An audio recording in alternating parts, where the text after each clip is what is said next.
Magandang araw po sa inyong lahat mga kapwa ko kababaihan, mga nanay, mga lola at sa lahat ng nagbabalik sa aming channel na ako po ay si Maria Santos at ngayon ibabahagi ko sa inyo ang isang karanasang hanggang sa araw na ito tuwing naiisip ko parang may nagyayelong malamig na hangin na dumadampi sa aking balat tulad ng isang bangungot na hindi ko makayang talikuran sapagkat ako mismo ang nakulong sa loob nito.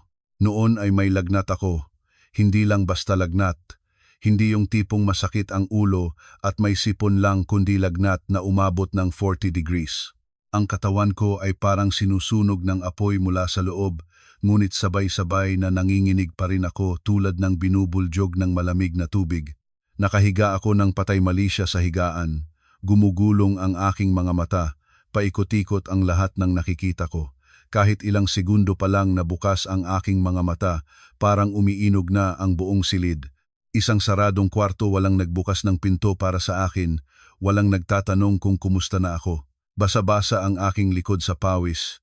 Dikit na dikit ang damit sa katawan ko, ngunit malamig pa rin hanggang sa kaibuturan ng buto. Gusto ko sanang makapagupo para mainom kahit isang higop lang ng tubig, ngunit wala na akong lakas para gawin iyon. Lalo na ang bumaba sa kama. Ang asawa ko, si Daniel Cruz, ay nasa Davao noon para sa isang business trip. Bago umalis, paulit-ulit niyang kinausap ang kanyang inang si Belen na bantayan niya ako dahil matagal na akong laging pagod at hindi magaling. Noon ay naramdaman ko pa ang init sa puso ko na isip ko. Kahit papaano, may asawa akong nagmamalasakit, may taong nag-aalala sa akin. Ngunit mukhang nagkamali ako. Sa labas, maririnig mo ang mga kumakalampag na plato at kutsara. Mabangong amoy ng ulam mula sa kusina ang umaakyat pataas. Sa ibang pagkakataon, makapagpaparelax iyon. Ngunit para sa akin noon, pinalala pa nito ang sakit ng tiyan ko. Gutom ako, gutom na gutom. Ngunit sabay na nagsusuka ang pakiramdam ko, kaya hindi ko kayang isipin ang pagkain. Mahina akong tumawag. Nanay! Nanay! Pero ang boses ko ay napakahina pati na rin ako. Hindi ko marinig ang sarili kong tinig. Walang sumagot. Ipinikit ko ang aking mga mata at biglang lumitaw sa aking isipan ang bawat piraso ng nakaraan 3 taon ng pagiging manugang sa bahay na iyon. 3 taon. Hindi matagal ngunit sapat na para maintindihan ko ang isang bagay sa paningin ni Belen. Ang biyenan ko, hindi ako kailanman naging bahagi ng pamilya. Nagluto ako, sinabi niyang matabang.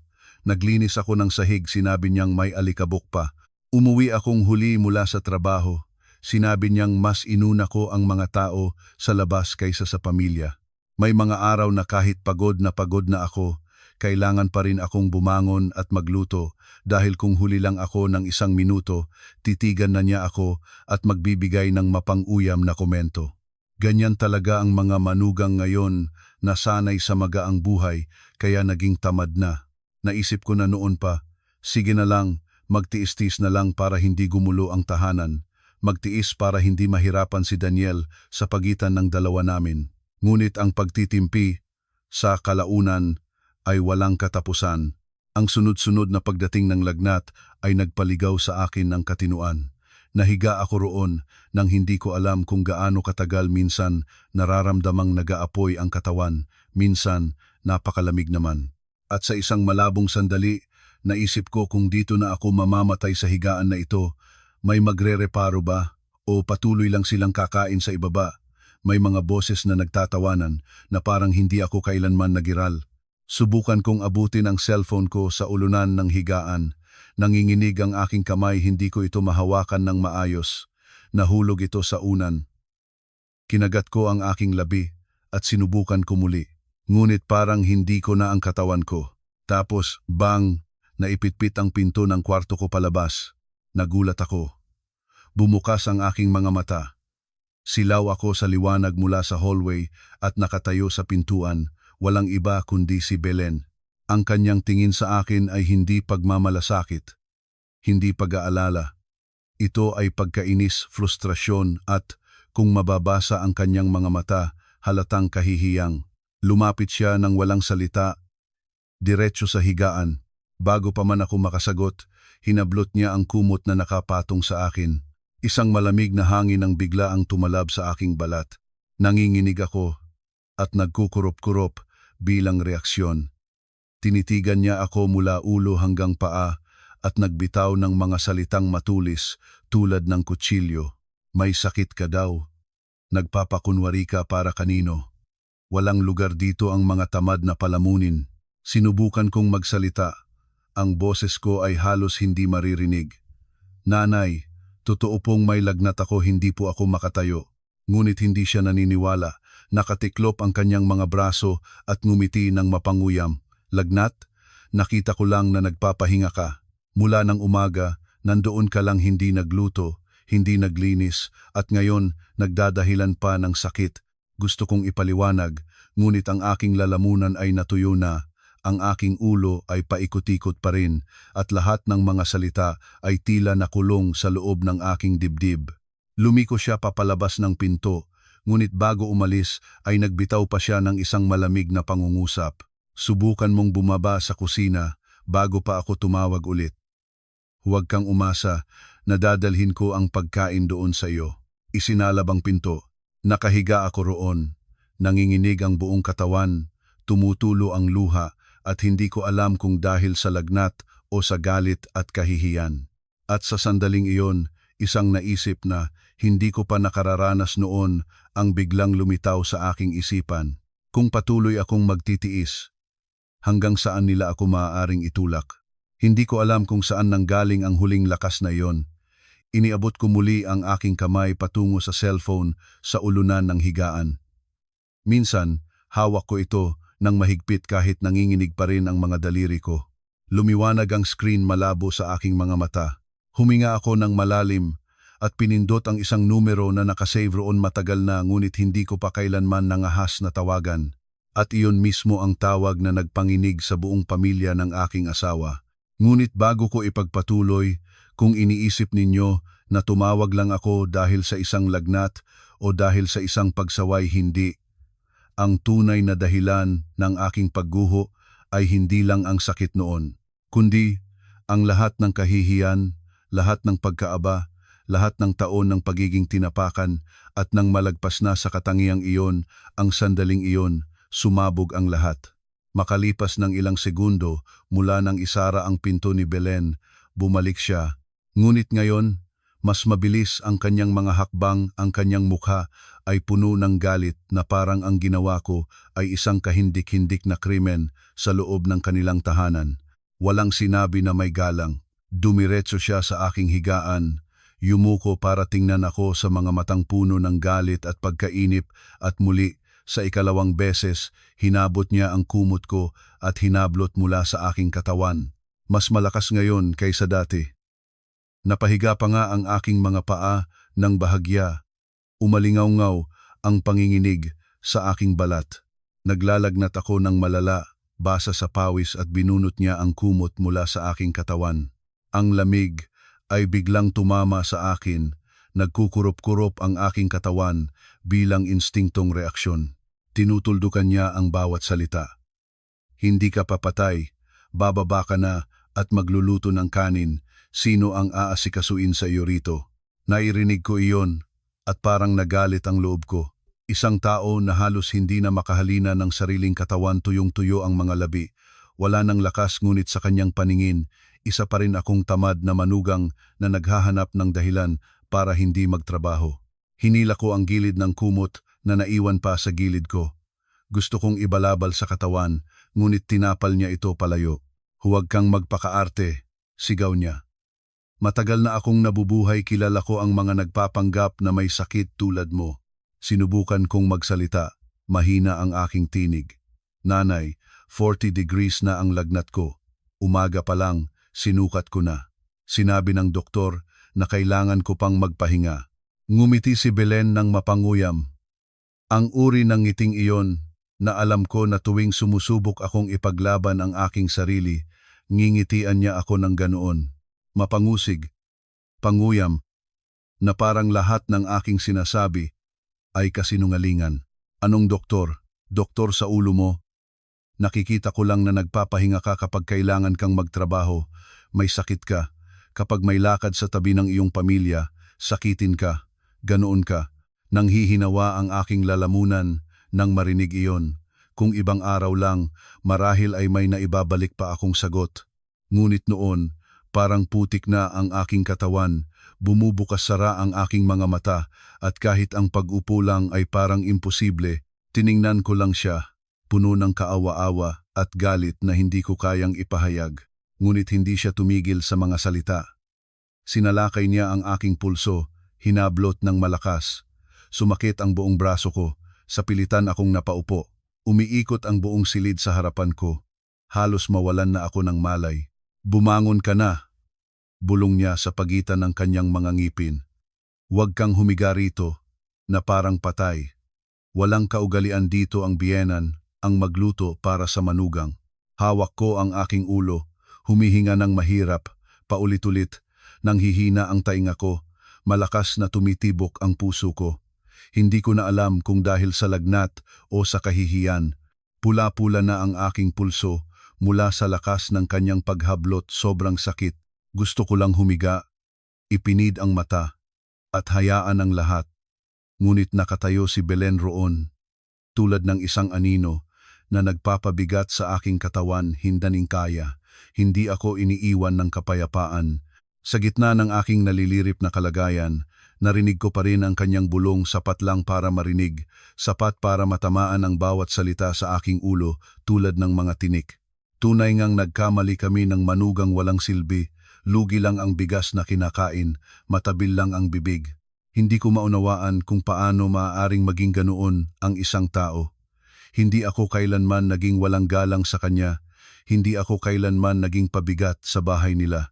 Ang karamihan ng mga gastusin sa tahanan, groceries, kuryente, tubig, extra class ng anak naming si Gabi, gamot ni Belen tuwing may sakit siya, pera ko ang ginagamit. Hindi ko ito pinagtatalunan.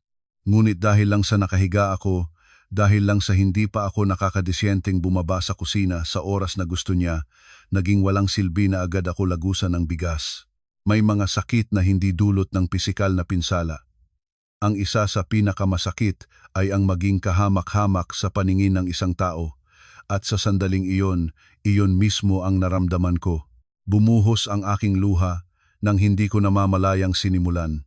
Hindi yung tipong humagulgol na maingay, kundi tahimik na luha na dahan-dahang dumadaloy sa magkabilang gilid ng aking mukha, mainitinit at nakakahiya. Lumingon ako. Ayaw ko niyang makita na mahina ako, ngunit marahil noon na talaga ako mahina ang katawan at ang puso. Nang makita niyang umiiyak ako, mas naiinis pa si Belen. Binitiwan niya ang aking kamay, lumiko siya papunta sa silya malapit sa mesa, kinuha ang damit na inalis ko noong umaga at itinapon ito sa higaan. Bumagsak ang damit sa harap ko, kulot-kulot tulad ng aking pasensya sa loob ng maraming taon. Itinuro niya ito sa akin. Isuot mo na at bumaba sa kusina. Kung hindi, huwag kang kumain ngayong araw na ito. Sinasabihan kita, huwag kang umasa na may magdadala ng pagkain sa iyo. Tiningnan ko ang damit na nakalatag sa harapan ko, tapos tiningnan ko ang malamig na mukha ni Belen. At sa sandaling iyon, hindi ko na naramdaman ang takot tulad ng dati. Parang lumamig na ang aking puso, isang uri ng lamig na mas malalim pa kaysa sa lagnat na kumukurot sa aking katawan. Biglang nauunawaan ko kung magpapatuloy ako sa pagpapakababa ngayon, wala nang katapusan ang lahat. Ngayon, hinablot niya ang kumot at pinilit akong bumangon habang may lagnat. Bukas, ano na naman? Kahit mahulog na ako sa kusina, sasabihin pa rin nila, nagpapanggap lang. Kahit maospital, pagtatawanan pa. Kahit mamatay na, saka lang sila maniniwala. Sa gitna ng aking pagkahilo at galit, sa aking ulo ay lumitaw ang isang desisyon. Hindi na ako maaaring magpatuloy sa pagtitiis. Nang lumiko si Belen at lumabas ng kwarto, bumagsak na parang puno na inubos ng lahat ng buhay nito ang aking katawan sa higaan. Puno ng sakit ang buong katawan, masakit pa rin ang aking pulso mula sa kanyang paghablot.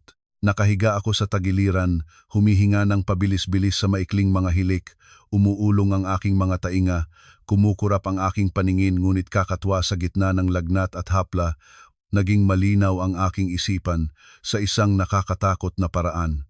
Alam ko na kung patuloy akong nanahimik at nagtitiis, simula bukas, wala na akong pagiging tao sa loob ng bahay na ito.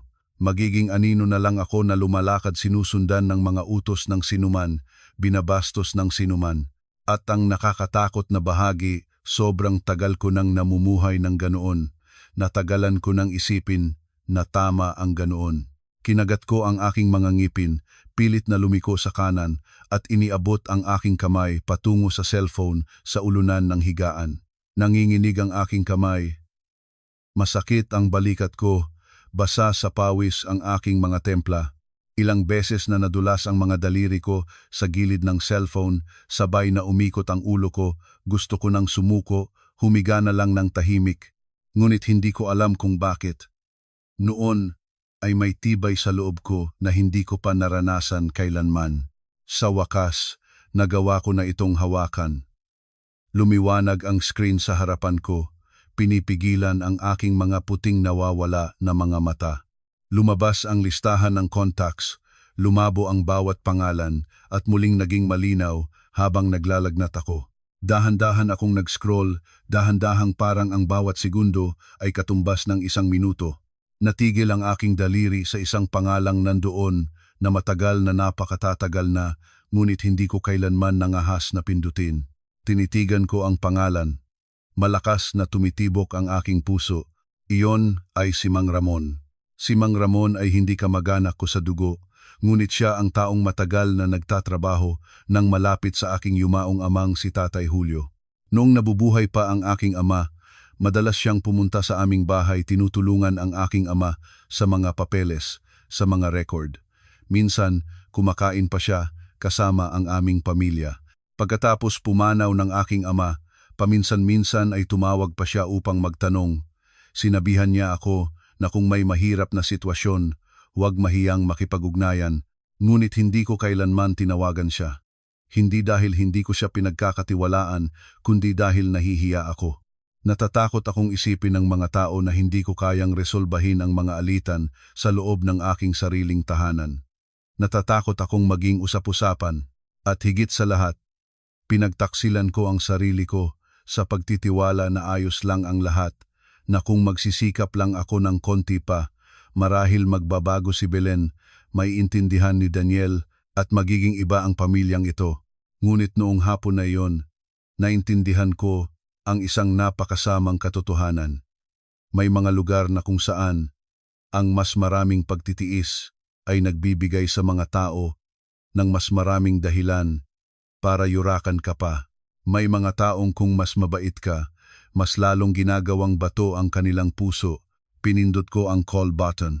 Isang tunog pa lang ang narinig at sinagot na ng kabilang dulo ng halos sabay na. Isang malalim at matibay na tinig ng lalaki, bahagyang nagtataka ngunit kalmado. Alo? Maria? Sa pagkarinig ko lang ng pangungusap na iyon, nalagyan na ng tali ang aking lalamunan. Sinubukan kong lunukin ang laway ngunit pait ang lasa ng aking bibig, tuyong-tuyo ang aking mga labi. Lahat ng sakit at kahihiyan at pagkapagod ng maraming taon, lahat ay sabay na tumambak sa aking dibdib. Wala na akong lakas para magsalaysay, wala na akong pag-iisip para pumili ng mga salita. Nagawa ko lang na bulong ang ilang salita. Manong Ramon, tulungan ninyo po ako. Hindi ko na kayang ituloy ito. Hanggang doon lang bumuhos na ang aking luha. Hindi yung malakas na pagiyak, kundi tahimik na mga patak na dumaloy sa gitna ng lagnat ko, sa gitna ng pakiramdam na parehong desperado at nahihiya. Nahihiya ako na kailangang humingi ng tulong. Nahihiya ako na umabot pa ito sa puntong ito bago ko nagawa na banggitin sa iba ang aking sitwasyon. Sa kabilang dulo, ilang segundo ang katahimikan. Narinig ko pa nga ang aking sariling paghinga sa telepono. Tapos, nagsalita si Mang Ramon maikli, walang nagtatanong na marami, walang sisi at walang ikot-ikot. Nandoon ka lang. Darating ako sa loob ng 15 minuto. Iyon lang.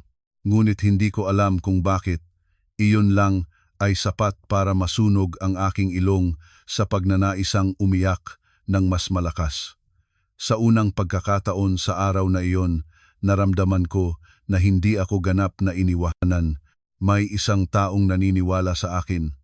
May taong sa pagdinig lang ng aking boses ay agad na nalaman na may totoong nangyayari. Ibinaba ko ang telepono sa aking dibdib, pumikit. Nag-aapoy pa rin ang buong katawan ko. Pagod na pagod ngunit malalim sa aking puso, isang maliit na liwanag ang umiklab. Mahina lang, ngunit totoo. Sa ibaba, patuloy ang mga kumakalampag na plato at kutsara. Ang tinig ni Belen ay nagmumula sa baba sa mga agwat, sinadyang malakas para marinig ko. Tignan natin kung gaano katagal itong tibay-tibayan. Pagkatapos ay may bulong mga bagay tulad ng malas ng bahay na ito. Nagkapalad kami ng manugang na naghahiga lang, pinapahirapan ang biyenan. Kung ibang araw lang, matatakot ako. Mag-aalala akong bumaba bago pa siya magrehistro ng reklamo. Ngunit ngayon, wala na akong gusto pang ipaliwanag sa sinuman. Walang saysay ang magpaliwanag sa taong ayaw sumandaling maniwala sa iyo. Humiga na lang ako. Hinila ang gilid ng manipis na kumot na naiwan sa tabi ko, tinitigan ang kisame. Nagabot ang bawat segundo. Walang orasan sa harapan ko. Ngunit pakiramdam ko ay ilang minuto na lang ang lumipas, ngunit parang isang hapon na ang haba. Malakas na tumitibok ang aking puso, lahat ng uri ng iniisip ay dumating. Papaano kung abala si Mang Ramon at hindi makakaabot sa oras? Papaano kung muling biglang pumasok si Belen?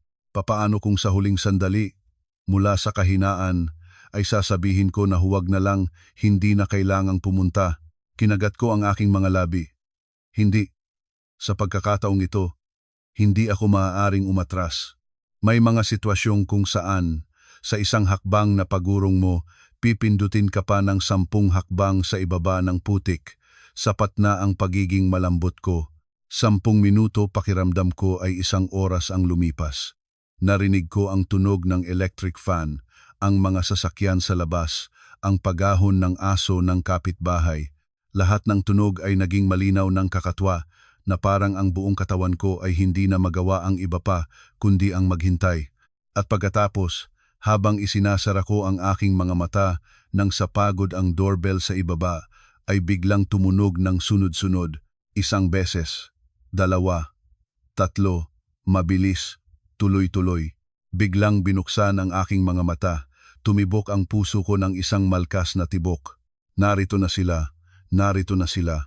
Tumunog muli ang doorbell sa ibaba, ilang ulit pa, hindi ang palakaibigan na pagpindot ng mga bisita, kundi ang uri ng pagpindot ng taong naparito para resolbahin ang isang bagay. Nakahiga ako sa higaan. Malakas na tumitibok ang aking puso, kaya tila naririnig ko ito sa loob ng aking dibdib. Sa ibaba, ang kumakalampag na mga plato ay bigla na lang tumigil, pagkatapos ay ang mainit na tinig ni Belen ay umakyat pataas. Sino naman ito sa oras na ito? Nakakainis talaga. Narinig ko ang mga paa ni Belen na nagkakalabit sa hallway, ang alingaw-ngaw ng lock ng pinto, at pagkatapos ay ang malakas na bukas ng pintuan. Ilang segundo na katahimikan, isang kakaibang katahimikan. Ang uri na kahit ang pakikinig mo lang, alam mo na ang nagbukas ng pinto ay nakaharap sa isang bagay na labas sa kanyang inaasahan. Nagsikap akong itaas ang aking ulo, tinikman ang bawat tunog. Ang tinig ni Belen ay lumabas ngunit hindi na siya maingay tulad kanina. Nabawasan ito ng 1 bagsak. Sino kayo at sino ang hinahanap ninyo? Maririnig mo ang matatag na yabag ng sapatos sa tile regulado, tiyak. Pagkatapos ay isang malalim na tinig ng lalaki, malinaw na malinaw ang bawat salita. Kayo po ba si Belen? Hindi ko alam kung bakit. Sa pagdinig ko lang ng tinig ng lalaking iyon, nailam ko na ang kapaligiran ng bahay na ito ay nagbago. Mula sa nananalig na atmosphere na pumipigil sa aking hininga, biglang naging mahigpit na parang sinabit na tali. Hindi ko pa nakikita ang kanilang mga mukha, ngunit sa pamamagitan lang ng mga tinig, nalaman ko na ang dumating ay hindi ang uri ng taong maaaring takutin ni Belen. Malamang na naramdaman ito rin ni Belen, dahil hindi siya agad sumagot tulad ng dati. Nagtatanong siya muli, Ang kanyang tinig ay may bahagyang pag-iingat. Oo, ako si Belen, ngunit sino kayo? Walang mahabang pagpapakilala. Ang lalaking iyon ay nagsalita ng maikli at malinaw, sa paraan na malinaw ang bawat salita. Naparito kami para sunduin si Maria Santos. Nakahiga ako sa higaan. Ang aking mga kamay na humahawak sa gilid ng kumot ay bigla na lang humigpit. Isang pangungusap lang iyon at nagpaalab na ang aking mga mata. Hindi na parito para magtanong, hindi na parito para tingnan kung may problema, kundi na parito para sunduin. Isang pangungusap na diretso. Malamig ngunit nagawa nitong pakiramdam ko ay unti-unting nahihila palayo mula sa lugar na ito na pinakahirap huminga. Sa ibaba, ngumiti si Belen ng mapang-uyam. Ang uri ng ngiting pamilyar sa akin tuwing nais niyang ipakita na siya ang nangunguna. Siya? Nakahiga iyan sa itaas dahil nagpapanggap na may sakit. Kaunting iyak niya ay agad na naniniwala kayo. Manugang ko iyan, kilala ko siya nang higit sa sinuman. Ipinikit ko ang aking mga mata ng sandali. Maging sa puntong ito, tinatawag pa rin niya akong iyan at sinasabi pa ring nagpapanggap akong may sakit. Marahil talagang naniniwala siya na kung basta't magsalita siya ng malakas, mananiniwala ang lahat sa kanya. Ngunit hindi sumagot ang lalaki sa ibaba. Lumiko na lang siya sa dalawan niyang kasama, maikli ang utos. Akyat na kayo at sunduin ninyo siya. Biglang tumibok ang aking puso at kasabay nito ang yabag ng dalawang paa na mabilis na umaakyat sa hagdang hindi isang tao kundi dalawang lalaki, mabilis ngunit hindi nagmamadali. Sa ganoong oras, ang tinig ni Belen ay mataas na umalingaw-ngaw sa ibaba. Hoy, ano ang ginagawa ninyo? Bahay ko ito. Sino ang nagpahintulot sa inyo na pumasok? Walang sumagot sa kanya. Narinig ko ang mga paa ni Belen na humabol, ang mabilis na paghinga, at pagkatapos ay ang kanyang patuloy na pagsigaw. Sinasabi ko sa inyo, ang manugang ko ay nagpapanggap lang, iniimpluwensiyahan niya kayo. Huwag kayong maniwala sa isang panig lang. Nabukas ang pintuan ng aking kwarto. Dalawang lalaki ang pumasok. Kapwa nakasuot ng dark suit, maayos, seryoso ang mukha. Isa ay mas bata, isa ay mga 40 taong gulang. At pagkatapos, lumitaw si Mang Ramon sa pintuan. Siya pa rin iyon ang mukha, ang postura. Ngunit ngayon ay kakaiba siya kumpara sa matimyas na Manong Ramon na lagi kong nakikita noon sa aming tahanan. Ngayon, ang kanyang mga mata ay matatalim, isang pagtitig lang niya at pakiramdam ko ay kailangan kong magsikap na maging mas handa. Pagkakita niya sa akin, tumagal ang kanyang mukha. Noon, ang aking buhok ay nakadikit sa aking noo. Tuyong-tuyo ang aking mga labi. Nagkukurop-kurop ang katawan ko. Sa higaan siguradong napakasalanta ko ang hitsura. Ang damit na itinapon ni Belen sa higaan ay nandoon pa rin sa tabi ko, gusot-gusot tulad ng aking pasensya sa loob ng maraming taon. Mabilis na lumapit si Mang Ramon, mababa ang kanyang tinig nang kausapin ako. Maria, nakaalam ka pa ba? Nagangay-ngay ang aking mga labi. Nagawa ko lang na bumango ng ulo, maliit lang, at umiikot na naman ang aking ulo. Lumiko siya sa dalawa niyang kasama, mabilis na nagsalita, tulungan ninyo siyang makatayo maingat. Sa sandaling iyon, bumagsak ng mabilis si Belen sa pintuan ng kwarto, pula ang mukha, nagtitinging mananakain ang mga mata. Itinuro niya ang aking direksyon at malakas na sumigaw. Sinasabi ko na, nagpapanggap yan.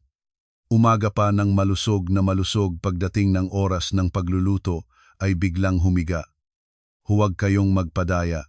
Narinig ko iyon at pakiramdam ko ay sabay ang pagtatawa at panlulumbay. Kung hindi pa ako naglalagnat sa sariling katawan ko, marahil ay natatawa talaga ako. Malusog na malusog. Ngayon lang umaga ay kailangan kong magisang kumuha ng thermometer, magisang uminom ng gamot, magisang mahiga na nagkukurop-kurop. Nakita niya lahat iyon. Alam na alam niya. Ngunit nagsisinungaling siya na parang wala namang naganap. Lumiko si Mang Ramon papunta sa kanya sa unang beses mula nang makarating siya rito. Ang titig na iyon ay hindi galit o marahas, ngunit napakamalamig na natahimik si Belen sa gitna ng pangungusap niya. Mabagal na tinanong siya ni Mang Ramon, "Sinasabi ninyo bang nagpapanggap lang siya?" Bahagyang nataranta si Belen ngunit nagsikap na tumigas ang tinig. "Siyempre, manugang ko siya, kilala ko siya, nang higit sa sinuman." Hindi nagdebate si Mang Ramon. Yumuko siya at marahang hinipo ang aking noo. Sa pagkakataong nagawa niyang gawin iyon, naramdaman ko ang isang kaibang pagkakaiba na siyang nakakasakit. Ang isang estranyo ay nagagawa pa na maramdaman kung gaano kainit ang aking noo habang ang taong nakatira sa parehong tahanan sa loob ng maraming taon ay nagpupumilit lang na paibabahin ako sa kusina. Tumayo si Mang Ramon, ang kanyang tinig ay malamig na malamig. "Lagnat na ito at sinasabi ninyo pang nagpapanggap."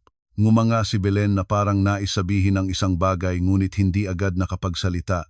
Sa ganoong oras, isa sa dalawang lalaki ay kumuha ng isang upuan habang ang isa ay kumuha ng malinis na tuwalya at pinunasan ang pawis sa aking noo maayos.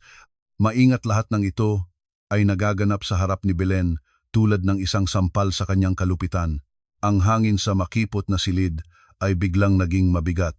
Narinig ko ang mabilis na paghinga ni Belen, pati na rin ang kumakalampag ng kanyang mga kuko sa pintuan.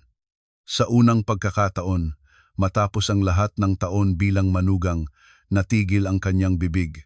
Hindi dahil wala na siyang masasabi kundi dahil nagsimula na siyang matanto na wala na siyang kontrol dito.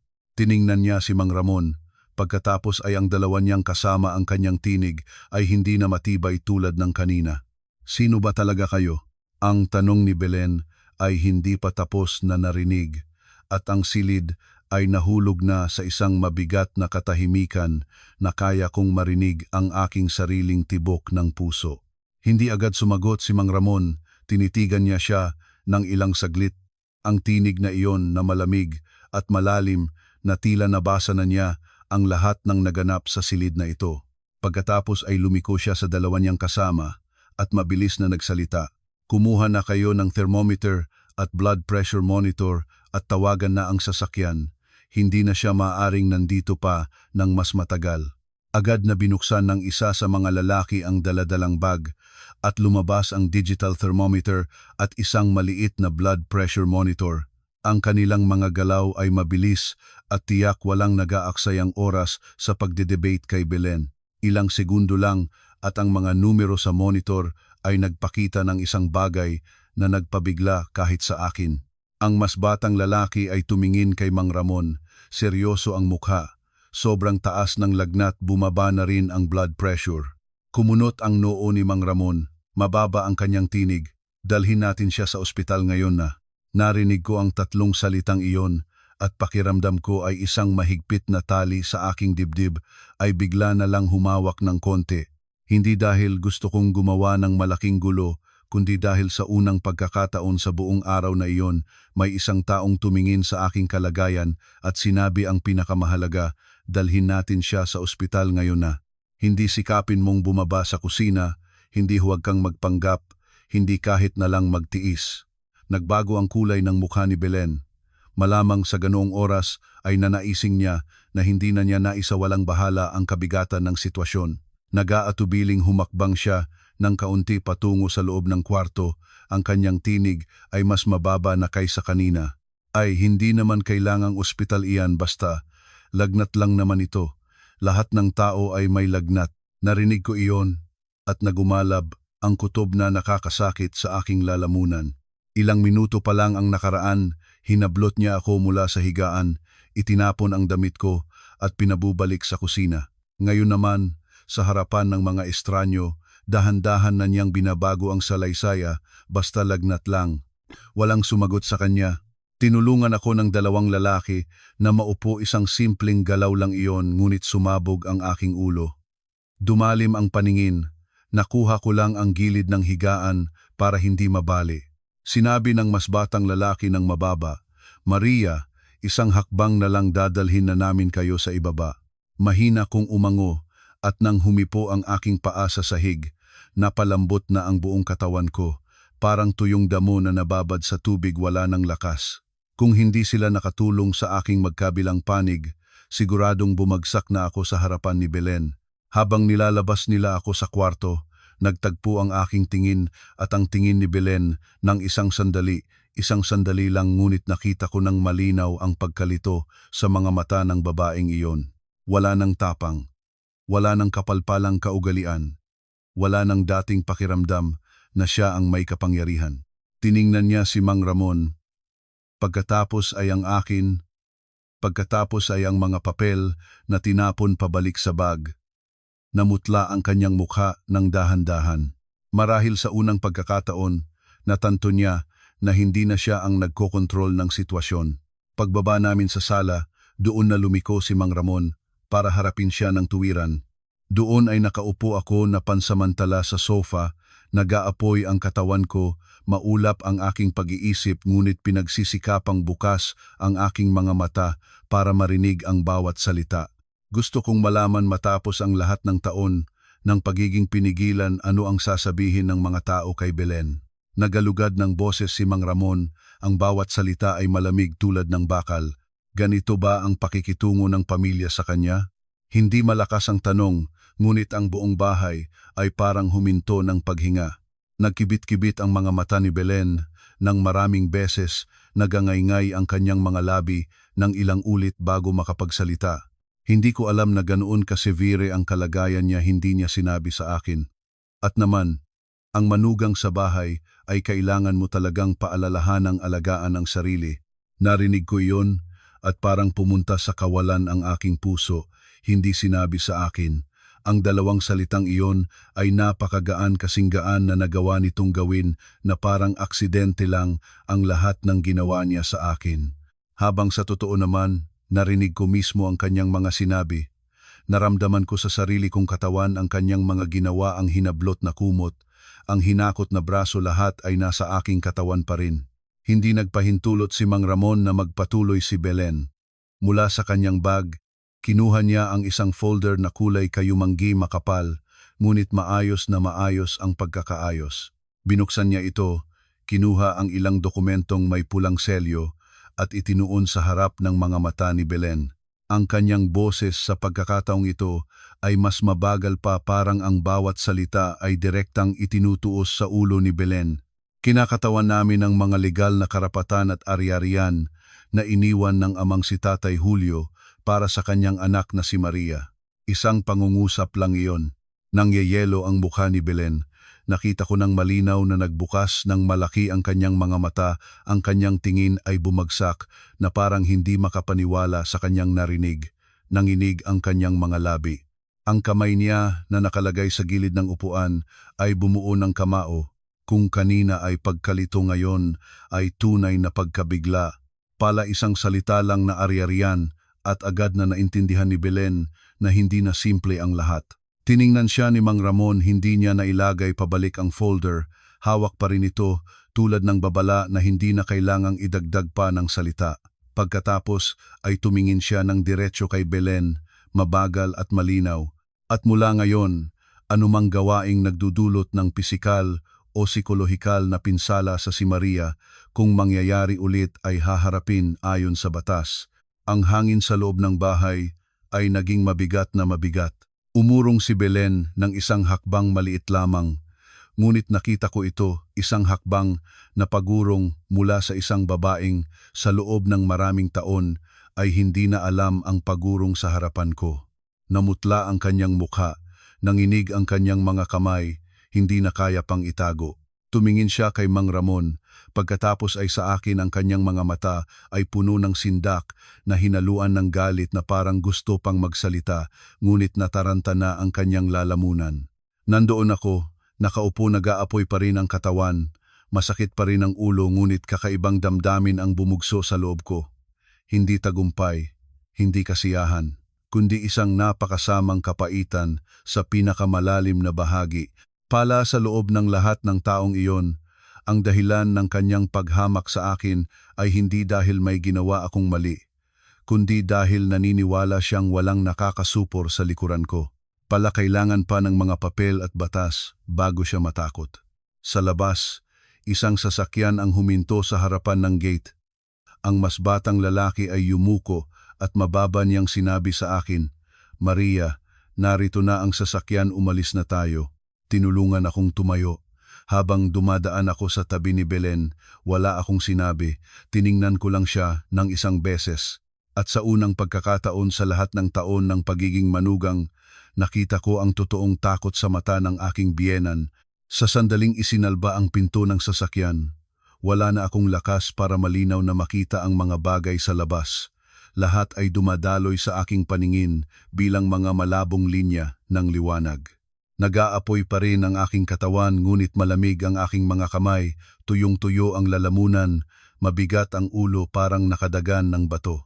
Nakaupo ako nang nakasandal sa upuan, nakapikit ng halos bahagi, narinig ang boses ni Mang Ramon na humihiling sa driver na pumunta ng konting mas mabilis ngunit maingat pa rin. Sa buong daan, walang nagtatanong sa akin ng marami. Marahil alam na nilang wala na akong lakas para sumagot. Ang lalaking nakaupo sa tabi ko ay paminsan-minsan lang nagpapatibay ng aking balikat para hindi ako matumba at nagdalawang beses na magalok ng tubig sa aking bibig. Isang higop lang ang nagawa ko at pagkatapos ay umubo akong masyadong malakas. Iyon ang sandaling naramdaman ko ang panlulumbay na nagmumula sa puso. Isang higop ng tubig mula sa kamay ng isang estranyo, iyon ay nakamit ko. Ngunit sa loob ng bahay na tinatawag ko pa noong tahanan ko sa asawa, habang halos mawalan ng malay sa lagnat, walang isang tao ang nagtanong kahit isang maayos na salita. Hindi nagtagal ay huminto ang sasakyan sa harapan ng ospital. Agad akong tinulungan na bumaba diretso sa emergency area. Ang malamig na puting ilaw ay tumama sa aking mukha at bumagsak ang aking paningin. Ang amoy ng antiseptic ay umalingaw-ngaw at lalong pinalala ang pagkahilo ng aking ulo. Sa sandaling inilatag nila ako sa hospital bed, lumapit ang isang middle-aged na babaeng doktor habang sinusuri ay matulin siyang nagtatanong. Gaano katagal ang lagnat? May kinakain ba? May nalalaman na sakit ba? Sinubukan kong sumagot, ngunit salita lang ang nakukuha ko. Sa dulo, si Mang Ramon na ang nagsalita para sa akin inilalarawan kung paano siya nakahanap sa akin sa loob ng bahay. Kumunot ang noo ng doktor. Inilagay ang kanyang palad sa aking noo pagkatapos ay lumiko sa nurse. Sukatin muli ang temperatura agad saksak na ng IV. Blood pressure din. Ilang minuto lang at ang mga numero ay nagpapakita ng bagay na kahit sa tingin ko pa lang sa kanilang mga mukha, alam ko nang hindi magaan ang aking kalagayan. Mataas pa rin ang temperatura, mababa ang blood pressure, malinaw na nangangailangan ng tubig ang katawan. Habang sinusuri ng doktor, maingat niyang itinataas ang aking braso. Nang makita niya ang pulso ko namumula na, may bilog na pasa dahil sa pagkakabitaw ni Belen, biglang natahimik siya. Ang kanyang tingin ay nagbago, hindi na ito simpleng medikal na pagsusuri. May kahaluan ng pagkainis. Direkta niyang tinanong, ang sugat na ito, nagpunta ba kayo sa bagay o may humablot sa inyo ng malakas? Hindi ko agad nasagot. Hindi dahil gusto kong itago kundi dahil hindi ko na maintindihan kung kailan naging ganito ang aking buhay. Ilang segundo ang lumipas at mahinahon akong nagsalita. Hinablot po ako. Hindi na nagsalita pa ang doktor, umangulang siya ngunit malinaw sa kanyang mukha na hindi siya nasisiyahan. Sumulat siya ng isang bagay sa record at pagkatapos ay sinabi sa nurse na idokumento ang pasa. Nakahiga ako roon. Pakiramdam ay sabay na pagod at malungkot. Isang maliit na pasa lang, ngunit sa ilalim ng maliwanag na ilaw ng ospital, ipinakita nito ang lahat ng katotohanan na ang nangyayari sa loob ng bahay na iyon ay hindi na simpleng usapin ng isang mainitulong biyenan. Ito ay isang bagay na mas malubha. Nakatayo si Mang Ramon sa distansya, tahimik mula simula. Nang lumabas ang doktor para tignan ang mabilis na resulta ng lab, lumapit si Mang Ramon. Matagal niyang tiningnan ako at pagkatapos ay mabagal, mababa ang kanyang tinig. 15 minuto lang ang huli namin. At ganito na ang kalagayan mo. Kung ilang oras pa nating pinabayaan, hindi ko alam kung ano pa ang mangyayari. Narinig ko iyon at nangumot ang aking lalamunan. Mula nang hinablot ni Belen ang kumot ko at pinilit akong bumangon, hindi na ako umiyak muli. Marahil dahil sobrang pagod na ng aking katawan. Ngunit ang mga salitang iyon ni Mang Ramon ay nagpainit ng aking mga mata. Sa mundong ito, mayroon ding isang taong tumingin sa aking kalagayan at nakita ang tunay na sakit ko, nakita ang tunay na karamdaman ko. Hindi tulad ng iba na tumingin sa akin at nakita lang isang taong nagpapanggap para maiwasan ang trabaho. Ang resulta ng pagsusuri ay naghiwatig ng isang bagay na nagulat kahit sa akin. Sinabi ng doktor na hindi lang viral fever ang problema ko, mayroon din akong tanda ng matagal na pagkaubos ng lakas. Pagod ang katawan dahil sa paulit-ulit na matrabahong trabaho, diregular na pagkain, hindi sapat na pahinga. Tiningnan niya ako ng diretso, seryoso ang tinig ngunit hindi marahas. Ang kalagayang ito ay hindi nagsimula ng isang araw. Matagal ka ng pagod, Maria. Ngayon lang lumabas ang lahat ng sabay-sabay. Lumingon ako. Iyon ay isang kutsilyo na matamis ang paghiwa. Tama, matagal na ako pagod. Hindi lang sa trabaho sa bahay, sa pagluluto, sa pagwawalis, kundi pagod na ring lanugin ang bawat palayaw, ang bawat mapangsuring tingin, ang kalahating pagtatanggol ni Daniel. Pilit kong sinasabi sa aking sarili, isang araw pa, isang linggo pa, hanggang hindi na kaya ng aking katawan. Nang marinig ni Mang Ramon ang doktor, humiling siya sa ospital na idokumento ang lahat, ang record ng pagsusuri, ang larawan ng pasa sa aking kamay at balikat, at ang kalagayan ng aking katawan at isipan nang dumating ako. Tumingin ako sa kanya nang may gulat.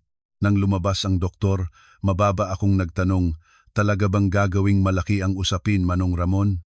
Tumingin siya ng diretso sa akin, matibay ang boses. Hindi malaking usapin, ibabalik lang natin ang lahat sa tunay nitong kalagayan. Naging tahimik ako, tunay nitong kalagayan. Dalawang salitang simple ngunit sa loob ng maraming taon, hindi ko kailanman nangahas na isipin. Lagi ko lang ginagawa na paliitin ang lahat ng problema, tiyakang hindi mahirapan ang iba. Ngunit pala kung mas paliitin, mas may pagkakataon ng ibang tao na hulmahan ito ayon sa kanilang kagustuhan. Sa ganoong oras, biglang nagsimulang mag-vibrate ang aking telepono. Ang pangalan ni Belen ay lumitaw ng maliwanag sa screen. Bago pa man ako makasagot, dumating na ang mensahe sunod-sunod na parang inihagis sa aking mukha. Magaling ka talaga, nagdala ka ng ibang tao para dayain ako. Darating agad ang ikalawang mensahe. Tingnan mo kung ano ang sasabihin ng asawa mo. Tiningnan ko ang screen, lumamig ang aking mga kamay. Nasa ospital pa ako, may IV pa ang aking kamay. Ngunit sa isipan ni Belen, iisang bagay lang, napahiya siya. Walang isang tanong kung gaano kataas ang lagnat ko, kung maayos na ba ako, basta reklamo at banta lang. Naiisip ko pang i-off ang cellphone nang mas wala pang kalahating oras ay nagtunog ito ulit. Ngayon, si Daniel na ang tuminawag. Tiningnan ko ang pangalan ng aking asawa at biglang kumapit ang aking puso. Isang maliit na bahagi ng loob ko ay tanga pa ring umaasa. Maaari siyang magtanong kung paano na ako. Okay ka na ba? Kailangan ba akong umuwi? Ngunit nang inangat ko na ang telepono sa aking tainga, ang kanyang tinig ay nagmumula na sa galit. Baliw ka na ba? Sino ang nagpahintulot sa iyo na magdala ng ibang tao sa bahay para mapahiya ang nanay ko? Natulala ako. Sa kabilang dulo, hindi pa si Daniel titigil. Mabilis siyang nagsalita, ang tinig ay halatang pinipigilan ang galit. May problemang nangyari sa bahay at ginawa mong malaki para ipakita sa ibang tao. Naiisip mo ba kung ano ang itsura mo? Tinawagan ako ng nanay ko na umiiyak. Sinabi niyang naging walang galang ka at nagdala ka ng ibang tao para takutin siya. Nakahiga ako sa hospital bed. Ang IV ay dahan-dahan pa ring nagbubuhos ng malamig na tubig sa aking kamay, ngunit ang katawan ko ay mas malamig pa kaysa sa bote ng tubig na nakabitin sa tabi ko. Hindi ko mapaniwalaan. Mula simula hanggang katapusan ng tawag ni isang beses ay hindi siya nagtanong.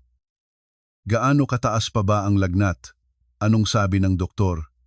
Kailangan ba siyang maospital? Inaalala lang niya ang iisang bagay na pahiya ang kanyang nanay.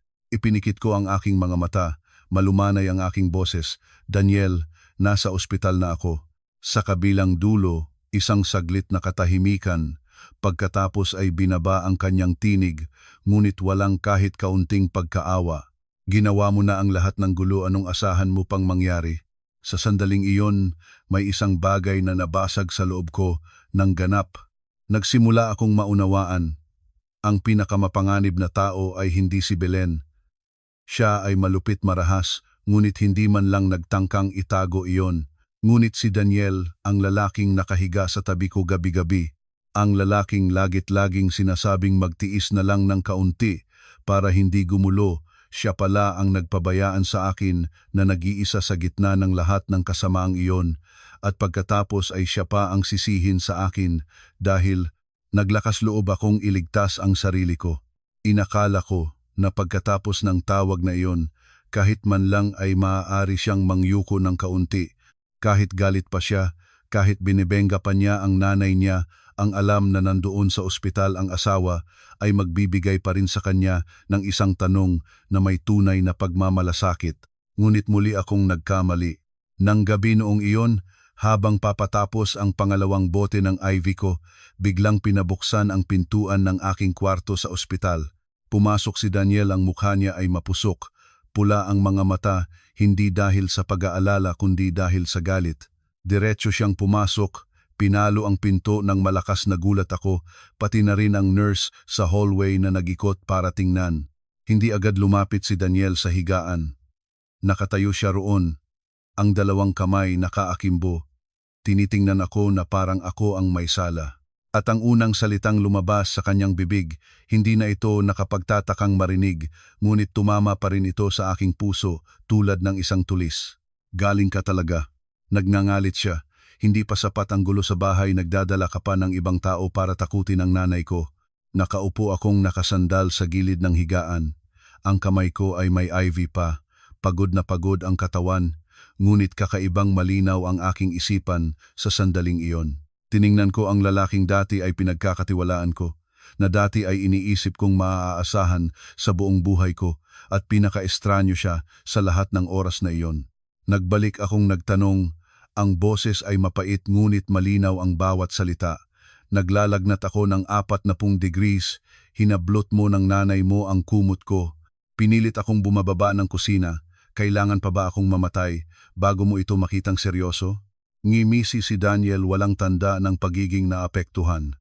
Hinila niya ang upuan malapit sa kanya at naupo ng may kabastusan at walang init sa tinig. Mainitulo lang ang nanay ko, ginagawa niya iyon para maturuan ka. Huwag kang mag-exaggerate. Tiningnan ko siyang nang hindi makapaniwala. Para maturuan ka. Tumawa ako. Ngunit ang uri ng pagtawa na kapaitan mismo ang pinagmulan na pati ako ay nagtaka kung bakit isang tao na nasa mataas na lagnat, halos mawalan ng malay, hinablot mula sa higaan, pinagalitan sa mukha at pinilit na bumaba sa kusina at tinatawag ni Daniel na pagtuturo. Kumunot ang noo ni Daniel. Mas mataas na ang galit. Gusto mo pang ano? Gusto mo bang kausapin ang nanay ko? Gusto mo bang ang salitang magtiis? Isa na namang beses lumabas sa kanyang bibig. Sa loob ng maraming taon, tuwing nagre-rebelde ang aking loob, tuwing lumampas ng labis si Belen, iisang salita lang ang sinasabi ni Daniel. Magtiis ka? Sige na. Matanda na ang nanay ko. Bakit pa makikipagtalo? Ngunit ngayon, nandito ako sa hospital bed, may IV sa kamay, hindi pa ganap na gumagaling, at naintindihan ko ang isang bagay. Ang salitang magtiis na palagi niyang ipinatupad sa akin ay isang paraan lang para maiwasan ang responsibilidad, iwasang makiharap, iwasang kumilos, iwasang tumayo sa panig ng kanyang asawa. Tiningnan ko siya ng diretso sa mga mata. Kung hindi ako tumawag kay Manong Ramon, malamang naroroon pa ako sa bahay, nahihiga sa mataas na lagnat. Nandoon pa rin si nanay mo sa kusina, nagmumura pa rin. Alam mo ba iyon? O sabihin mo rin na nagpapanggap lang ako? Nagngangalit si Daniel, halos sumigaw na. Hindi ka naman mamamatay doon. Bigla na lang nanahimik ang silid. Pati na rin ako ay hindi inaasahan na ganoon kabilis. Ganoon kagaan ang pagsakay ng mga salitang iyon sa kanyang bibig. Hindi ka naman mamamatay doon, na parang ang buhay ko ay isang napakalalayong limitasyon hanggang hindi pa namamatay, lahat ay pwedeng pasawiin. Ilang segundo, Akong natulala kaya naman ang tunog ng IV machine na drip-drip sa tabi ko ay narinig ko ng malinaw. Pagkatapos, napakamahina akong nagtanong ngunit ang ganoong kababang tinig ay nagpaging mas matalas pa sa kahit anong sigaw. Sa mata mo, ganoon ba kababaw ang halagang ng buhay ko? Umiwas ng tingin si Daniel. Sa unang pagkakataon mula nang pumasok siya sa kwarto, lumingon siya sa ibang direksyon. Alam ko na sa isang sulok ng kanyang puso. Nauunawaan niya na sobra ang sinabi niya, ngunit ang pagkaramdam na iyon ay hindi tumagal ng ilang segundo. Agad na nagbago ang kanyang tinig mula sa pagmamataas patungong pagpapakumbaba, ngunit isang uri ng pagpapakumbabang huwad. Ang uri na dati ay nalilinlang pa ako. Yumuko siya patungo sa akin, mababa ang tinig sapat na para mapahiwatig na pinagsisikapan niyang maging maayos. Huwag mo akong pilitin. Matanda na ang nanay ko. Mahabang panahon siyang nagsikap magtiis ka ng kaunti, hindi ka naman mababawasan ng pagtitiis. Pag nagpagulo ka ng ganoon, lalong lalala ang lahat. Narinig ko iyon at pakiramdam ko ay siya mismo ang lituhin. Isang lalaki na kaingat-ingat lang nagsalita ng hindi ka naman mamamatay doon ngayon ay nakaupo sa harap ko na nagpapanggap na siya ang napigilan sa pagitan ng dalawa. Nagpapanggap na pagod siya at walang magawa. Iyon ang mas nakakatakot pa kay Belen. Ang biyenan ko ay malupit sa paraang lantaran, ngunit si Daniel ay malupit sa pamamagitan ng paglalagay ng manipis na patong ng moral sa labas para lagi siyang maaaring maging ang naapi kung kailangan niya. Huminga ako nang malalim, sinubukang huwag manginig ang aking tinig. Huwag kang magak na kailangan mong pumili. Hindi iyon ang kailangan ko. Kailangan ko ng isang asawang marunong sa tama at mali. Naglalagnat ako ng totoo, sinalakay ako ng totoo. Nakita mo, narinig mo, ngunit pinagtiis mo pa rin ako. Kaya naman sa mata mo, asawa ba ako o basta tao lang na dapat magdusa para maging maayos ang inyong tahanan? Biglang tumayo si Daniel, namumula ang mukha. Pinagmalabis mo na yan. Bumaba na ako sa sarili ko. Ano pa ang gusto mo? Makipagtalo sa nanay ko? Magiging walang galang na anak? Wala na akong gusto pang paikot-ikutan. Hindi ko kailangan na bumaba ka, kailangan ko na maging tao ka. Pagkatapos ng mga salitang iyon, bumukas ang pinto ng kwarto sa ospital. Pumasok si Mang Ramon at ang hangin sa loob ng silid ay biglang naging matigas. Hindi muna siya tumingin sa akin, hindi rin kausapin si Daniel. Diretso siya sa maliit na mesa sa tabi ng higaan at doon inilagay ang isang makapal na folder na nakaklip ng maayos. Ang galaw niya ay napakakalmado, ngunit iyon mismo ang nagpahinto nang biglang si Daniel. Lumiko si Mang Ramon at tumingin kay Daniel, malamig ang tinig. Mula ngayon, anumang usapin na may kaugnayan kay Maria at sa ari-arian na legal na para sa kanya, huwag mong pakialaman. Kitang-kita ko kung paano nagbago ang kulay ng mukha ni Daniel, nagbukas ng malaki ang kanyang mga mata at mabilis na bumaba ang tingin sa folder na nasa mesa, parang gusto niyang tumagos ang paningin sa papel. Hindi ko pa kailangang malaman kung ano ang nasa loob, ang reaksyon ni Daniel ay sapat na. Sinagot ng mga salita ni Mang Ramon ang pinakatakot ni Daniel. Nagsikap si Daniel na manatiling kalmado, ngunit ang kanyang tinig ay hindi na matibay tulad ng kanina. Anong ibig sabihin ng tiyo? Asawa niya ako. Hindi kumunot ang noo ni Mang Ramon. Hindi sumigaw, itinulak niya lang ang folder ng kaunti patungo sa harapan at ang kanyang tinig ay nananatiling pantay. Asawa ka, hindi ibig sabihin noon ay may karapatan kang makialam sa lahat ng bagay. Nakaupo ako sa hospital bed. Hinihigpitan ang gilid ng kumot. Iyon ang unang beses na nakita kong mawala ang dating mapagmataas na dating ni Daniel at iyon ang unang beses na may pakiramdam ako. Sa likod ng lahat ng galit at paimbabaw na kabaitan kanina, may isang bagay pang bago, isang bagay na sobrang takot niyang mahawig. Tinitigan ko ang reaksyon ni Daniel at unti-unting lumamig ang aking puso. Sa lahat ng oras noon, tuwing may usapin ng pera o papeles, lagi siyang nagpapakalma at nagpapakamatuwid, parang hindi siya nagmamalasakit sa mga material na bagay. Ngunit sa isang pangungusap lang ni Mang Ramon, agad na nagbago ang kanyang mukha. Nanatili pa si Daniel doon ng ilang segundo, pagkatapos ay naghanap ng dahilan para lumabas at sagutin ang isang tawag sa telepono. Isinara ang pinto at ang aking buong katawan ay parang bumagsak. Hindi dahil sa lagnat kundi dahil may isang ibang damdamin ang dahan-dahan na bumubuo sa aking puso. Isang kakaibang damdamin, malamig, parang may nagtatanggal ng mga patong ng tela sa aking mga mata para makita ko ang isang bagay na matagal ko nang pinipiling hindi tingnan. Nakahiga sa ospital, narinig ang papalayong yabak ni Daniel sa hallway at biglang naalala ko ang mga unang taon pagkatapos naming ikasal. Kung may nagsabing sa akin noon na darating ang araw na mahihiga ako sa ospital habang ang asawa ko naman ay nag-aalala sa pera nang higit sa buhay ko, magagalit siguro ako. Sasabihin ko pang masama ang loob ng nagsabi.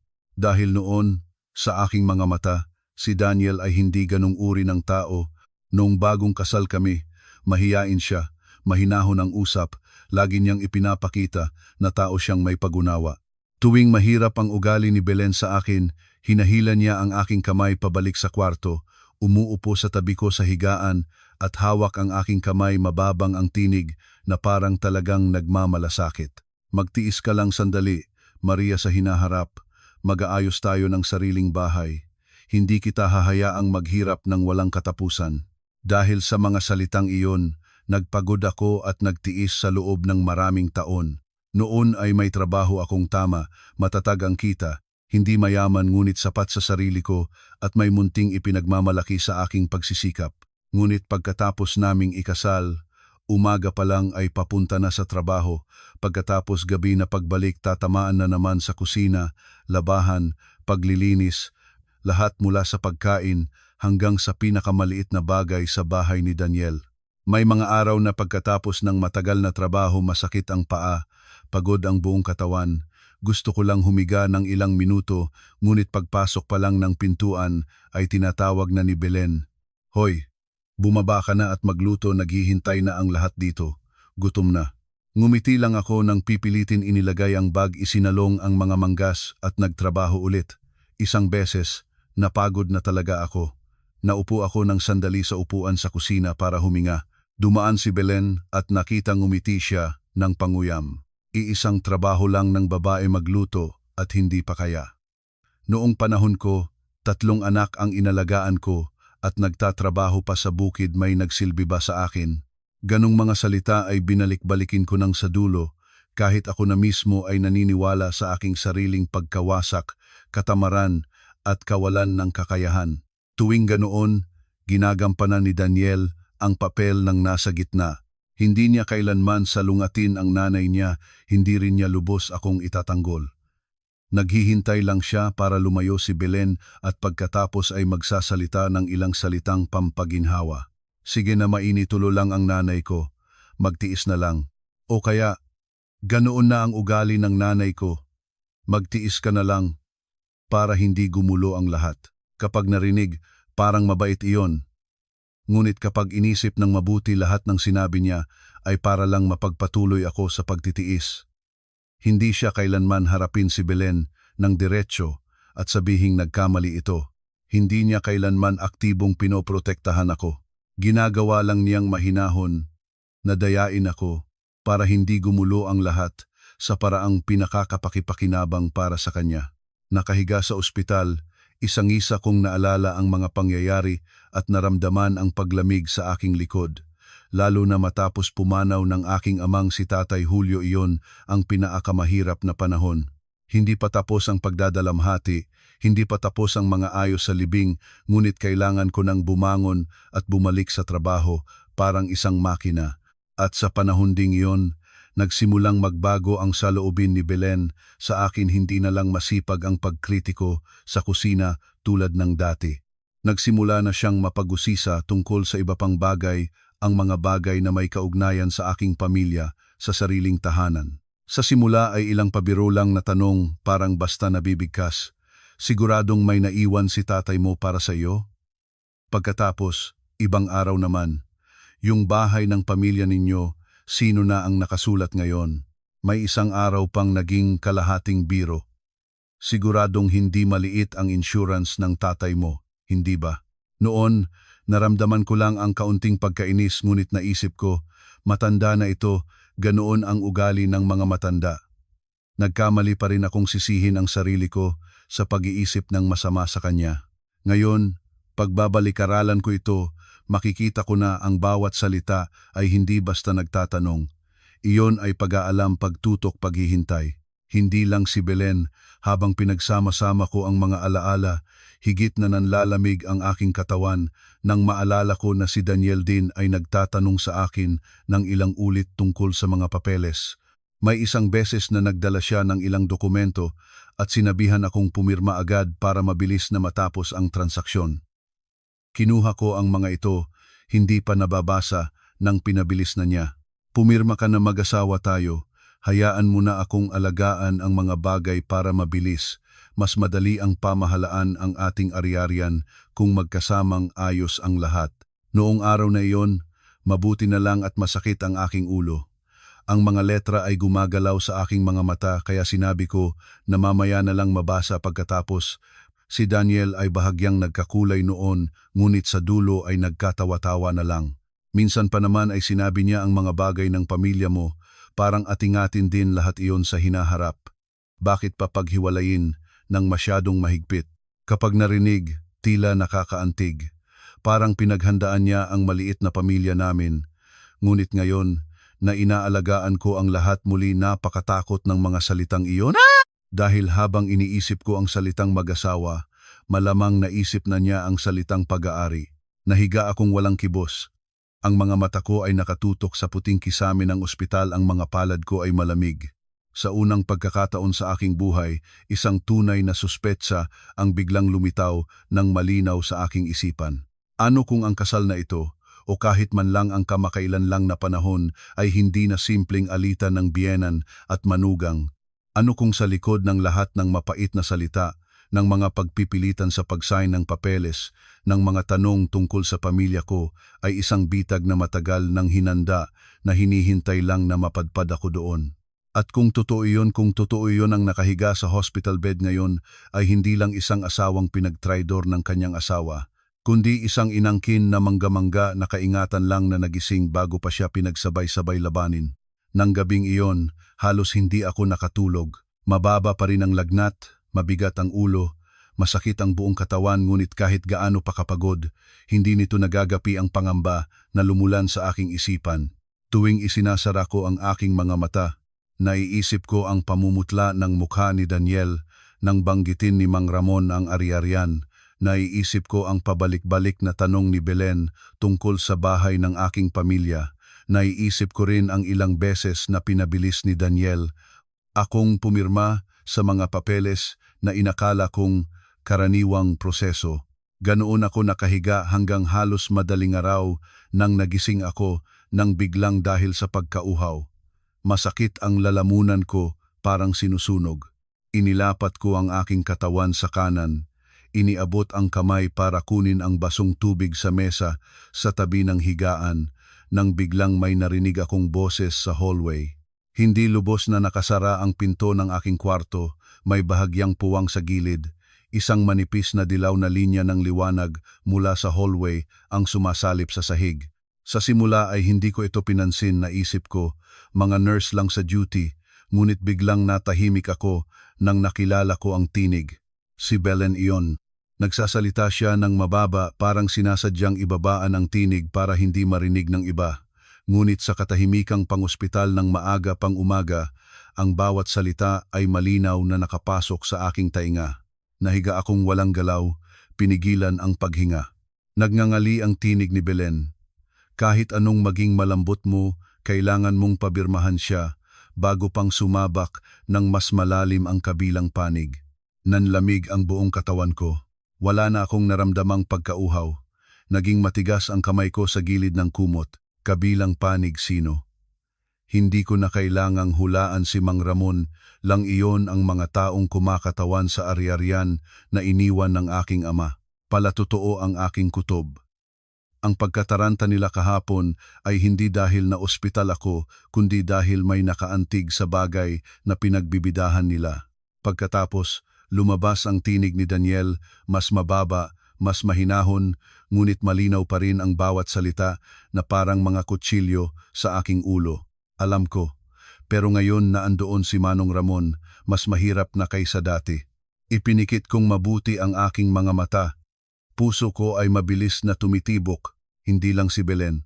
Hindi siya nag-iisip ng mag-isa. Si Daniel alam niya, kasama siya, nagda-debate sila tungkol sa pagpapabili sa akin ng papeles na parang nag-uusap sila tungkol sa isang transaksyon na hindi pa natapos. Nagngali ang tinig ni Belen, ang bawat salita ay lantarang kapait. Kahirapan man, kailangan gawin. Hindi ba't sayang ang lahat ng taon ng pag-aalaga sa kanya?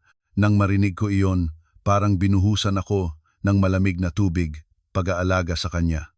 Tatlong salita iyon na gusto ko sana ay biglang maitayot tanungin ng diretsyo. Alin ang pag-aalaga ninyo sa akin?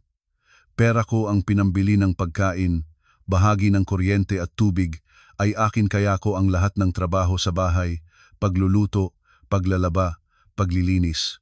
Tuwing masakit ang ulo mo, masakit ang likod, ako ang tumakbo para bumili ng gamot.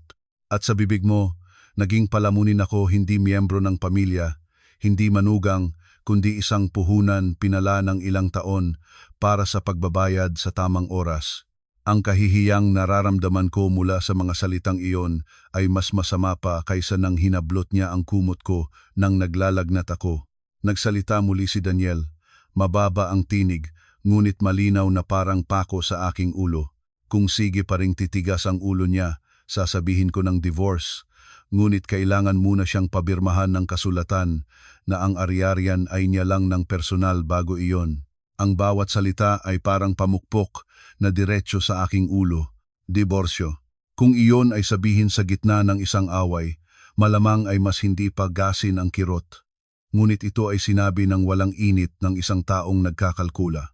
Hindi dahil wala ng pag-ibig, hindi dahil hindi na maayos ang pagkakasira, kundi dahil kung ayaw ko pang pumirma, itutulak nila ako sa huling hakbang.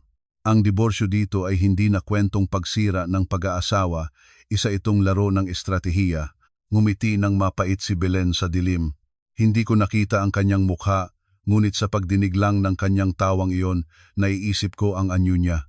Tama kung wala kaming makuha, para saan pa ang diborsyo? Sayang lang. Nahiga akong patay mali siya. Iyon, ang sandaling nahulog, nang ganap ang lahat sa loob ko. Wala nang tanga na pag-asa. Wala nang pagdadaya sa sarili na si Daniel ay mahina lang na ipit lang sa pagitan ng inang at asawa. Hindi ang lalaking kaninang umupo sa harap ko, nagpapanggap na pagod, nagpapanggap na nais siyang gumawa ng tama, pala ay naghahanap pa rin ng bagay na hindi pa nila nakukuha.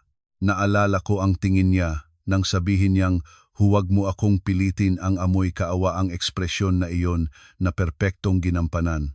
Sa isip ko iyon, nakaramdam ako ng pagduduwal. Sa labas ng hallway, isang tunog ng pushcart na may gamot ang narinig. Isang nurse ang dumaan at agad na nanahimik ang dalawa. Narinig ko ang paggalaw ng upuan, ang paghiwalay ng mga hakbang sa dalawang direksyon na parang walang nangyaring pag-uusap. Ilang segundo lang bago iyon nagtatalo sila kung paano pipiliting pirmahan ako ng papeles. At nang dumaan ang nurse, nagawa nilang magsimulang kumilos ng natural tulad ng mga miyembro ng pamilya na nagbabantay sa karamdamang miyembro. Ang ganoong antas ng kasanayan ang nagpagulo sa akin ng higit pa. Hindi ito impulso o mataas na temperatura ng ugnayang pag-iisip. Ito ay plano, may talakayan, may balangkas, at malamang na nagmula na ito ng matagal. Mahigpit kong hinipit ang gilid ng kumot, ang mga kasukasuan ng mga daliri ko ay naging maputi na, mabilis na tumitibok ang puso, ngunit ang ulo ko ay malinaw na ang pinakamasakit na uri ng kalinohan. Naintindihan ko ang isang bagay na dapat ko ay naintindihan pa ng mas maaga. Para sa dalawang ito, wala na akong pagiging tao na mamahalin o parangalan. Isa lamang akong pintuan, kung mabubuksan, papasok sila at kukunin ang pera. Kung hindi mabubuksan, sisibakin nila ang kandado. Ngunit bago umalis, kailangan pa rin nilang linisin ang lahat. Lumingon ako sa kabila, kinagat ang mga labi para hindi makahalina ng kahit isang tunog. Hindi dahil natakot ako sa kanila, kundi dahil alam ko na mula sa sandaling iyon, hindi na ako maaaring maging malambot muli. Kung magpapalumot pa ako, ang mamamatay ay ako. Hindi dahil sa lagnat kundi dahil tanga, dahil nagkamali ang tiwala, dahil sariling kamay ko ang aayos sa bitag na inihanda nila. Sa labas ng hallway, wala nang boses ngunit sa aking ulo, patuloy ang bawat salitang narinig ko. Kailangan mong pabirmahan siya bago pa. Pag-aalaga sa kanya, kung wala kaming makuha, para saan pa ang diborsyo? Sayang lang, ipinikit ko ang aking mga mata at huminga ng malalim. Ngayon, nauunawaan ko na hindi na ito simpleng kwento ng biyenan at manugang, ito ay isang pag-aari at ako, kung hindi ako maging handa ay magiging biktima na aanihin at susuyudin hanggang sa pinakamalalim. Kinabukasan, nagising ako nang ang maputlang liwanag ng umaga ay paumid na nang umakyat sa nakakurtinang bintana ng ospital. Masakit pa rin ang buong katawan, pait ang lasa ng bibig. Ngunit ang isipan ko ay malinaw, wala pang katulad. Ang uri ng kalinuhan ng isang taong katatapos lang natatamahin ng katotohanan ng maigting, wala ng kalabuan, wala ng pagdadaya sa sarili, wala ng tiyak na hindi naman ganoon si Daniel. Nahiga akong walang kibos, nakatutok sa kisame, inaalala ang bawat salita na narinig sa hallway kagabi. Kailangan mong pabirmahan siya bago pa. Kung sige pa ring titigas ang ulo niya, sasabihin ko ng diborsyo. Kung wala kaming makuha, para saan pa ang diborsyo? Sayang lang. Sa pag-iisip lamang, nangikig ang aking dibdib. Ngunit kakatwa, hindi na ako umiyak. Parang naubusan na ako ng luha pagkatapos ng isang gabing sapat para maging ganap na mulat. Mga kaluwaluhan na 8:00 ng umaga, bumalik si Daniel sa kwarto. Pumasok siya ng kaibang hitsura kaysa kagabi, wala ng alog, wala ng galit na luluwa. Maayos na ang baro, naayos ang buhok, may kasamang isang bag na may sabaw at fruit juice. Sa tingin ng sinuman na hindi nakaalam, para itong isang mapagmahal na asawang nagmamalasakit sa may sakit na asawa. Hinila ni Daniel ang upuan at umupo ng malapit sa higaan. Ang tinig ay mababa at malambot, peki ang paraan ng pagiging malambot nito. Kagabi ay masyadong init ang ulo ko, huwag kang mag-isip ng masyadong malalim. Uwi tayo at nang makapag-usap ng mahinahon. Lumingon ako at tumingin sa kanya, walang pumikit, walang umatras. Matagal akong tumingin ng sapat para ang peking ngiti niya ay magsimulang maging matigas. Kung ako pa noong dati, sa isang pagbabalang ng kanyang tinig, malamang ay kalahati ng lumambot ang puso ko. Ngunit pagkatapos ng lahat ng narinig ko, ang pagpapanggap na mahinahon ay nagpapabanas lang sa akin. Direkta akong nagtanong, anong usapan? Ang papirma o ang diborsyo? Biglang natahimik si Daniel. Malinaw ang sandaling nalaglag ang kanyang mukha. Isang sandali lang, ngunit sapat para malaman ko na natumataman ko siya. Agad niyang sinubukang ngumiti ng pinilit. Ang tinig ay nagpapakalma. Sinabi, kanino iyan sa iyo? Naglalagnat ka kaya ang dami mong iniisip. Hindi ko agad ibinunyag na narinig ko ang kanila. Tiningnan ko lang siya at sinabi ang isang pangungusap na kahit ako ay nagtaka sa sarili kong tinig, malamig ito. Mula ngayon, lahat ng sasabihin mo ay susuriin ko. Nanahimik ang silid. Nanlaiit ang mga mata ni Daniel habang tinitingnan ako. Malamang, sa unang pagkakataon, nakilala niya na hindi na ako ang asawang basta't pumapayag. Nais pa sanang sabihin ng isang bagay ni Daniel nang muli na namang bumukas ang pinto ng kwarto. Pumasok si Mang Ramon tulad ng isang naka-schedule. Sa kanyang kamay ay isang madilaw na sobre na mas kapal kaysa sa inaasahan ko. Hindi siya tumingin agad kay Daniel, diretso siya sa maliit na mesa sa tabi ng higaan, inilagay ang sobre ng maayos at pagkatapos ay lumiko sa akin. Ang kanyang tinig ay malalim at malinaw, ang bawat salita ay tulad ng pako sa dinding. Maria, ito ang lahat ng papeles ng ari-arian na iniwan ng iyong ama. Basahin mo ng maigi mula ngayon, huwag kang pipirma ng kahit ano nang wala munang tignan ng abogado. Nakita ko ang labi ni Daniel na bahagyang nanginig, agad siyang sumingit. Tiyo, bakit ibinibigay ang mga papel na iyon sa kanya ngayon? Pagod pa siya, ibigay na lang mamaya. Lumiko si Mang Ramon at hinarang ang usapan ng isang pangungusap lang. Kausap ko si Maria, hindi ikaw. Isang napakamaikli pangungusap, ngunit nabingi ang bibig ni Daniel. Hinila ko ang sobre patungo sa aking sarili, ang kamay ay mahinang-mahina pa rin, ngunit ang ulo ko ay kaiba ng maliwanag. Binuksan ko ito at dahan-dahan ay lumabas ang mga dokumento, mga sertipiko ng notaryo, mga kasulatang nagpapatunay ng pagmamayari, ilang dokumentong may kaugnayan sa paglilipat.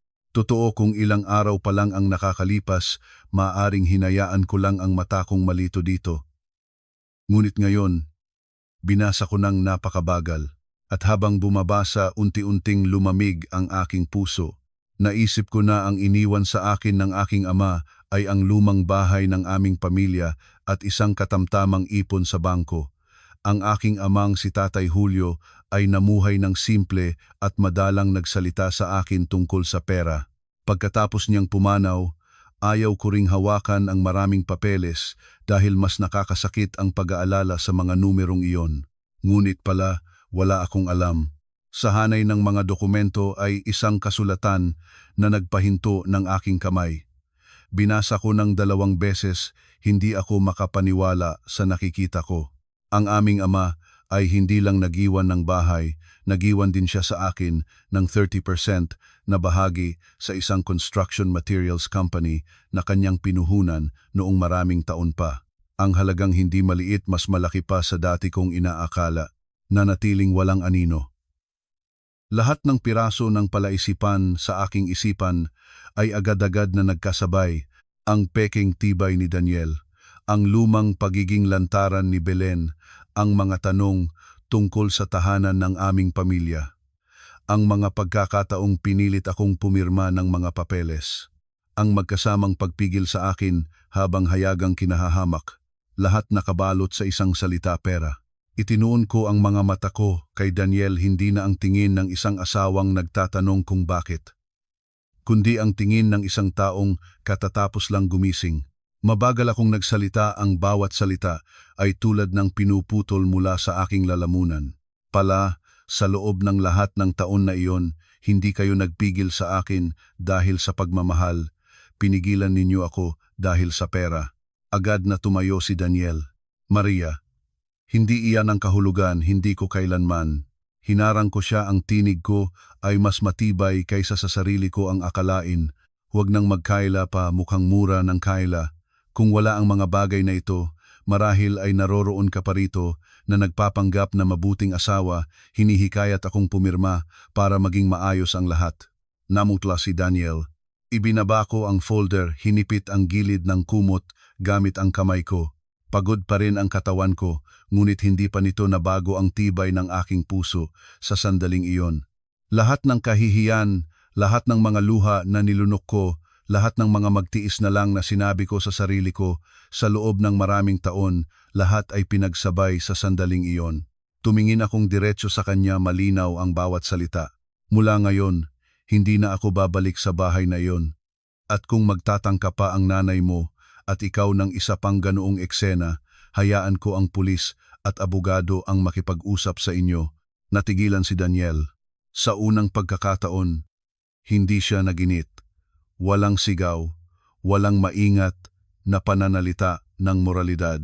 Nanatili lang siya doon, ang mga mata ay malawak na bukas, ang mga labi ay bahagyang gumagalaw na walang lumabas, at sa tingin niya ang nakita ko ay hindi awa, hindi pagsisisi kundi tunay na takot. Inakala ko na matapos ang pangungusap na iyon, kahit man lang ay tigil si Daniel ng kaunting panahon, ngunit muli akong nagkamali sa pagtatansya sa kanila. Ang tunay na kaguluhan ay dumating noong hapon ding iyon. Kasalukuyan, akong nasa kwarto sa ospital pa rin, papatapos na ang huling bote ng IV ko nang nagsimulang mag-vibrate ng tuloy-tuloy ang aking cellphone. Sa simula ay isang tawag mula sa isang tiyahin sa pamilya ng asawa ko, matagal ko nang hindi nakilala. Bago pa ako makasagot ng maayos, huminga na agad siya ng mabigat at nagbago ang tono. Maria, ano ang ginawa mo? Parang patay-patayan na ang biyenan mo. May kaunting bagay na sa loob ng bahay, bakit mo pa kailangang dalhin ang ibang tao para magabot ng babala? Natulala ako. Bago pa ako makasagot, nagpatuloy siya. Lahat ng biyenan ay medyo mahirap ang ugali. Manugang ka, kailangan mong marunong ng pagtitiis, marunong ng pagpipigil, hindi mo dapat ginawang malaki iyang ganyan. Mapapahiya ang buong pamilya ng asawa mo. Narinig ko iyon, nang ang mga dulo ng aking mga daliri ay naging malamig. Ilang oras lang ang nakalipas, nandoon pa rin ako sa hospital bed na may lagnat na mataas. Namumula pa rin ang aking pulso mula sa pagkakakapit ni Belen. Ngunit sa labas, ang kwento ay nagbago na, naging walang galang ako, nagdala ng ibang tao para takutin ang biyenan ko. Naputol ang tawag bago pa maubos ang aking pasensya at agad namang nagtunog muli ang telepono. Isa pang tawag at pagkatapos ay mensahe pa. Isa ay nagsabi na ang isang babae na may asawa ay kailangan pang ituring ang mukha ng asawa.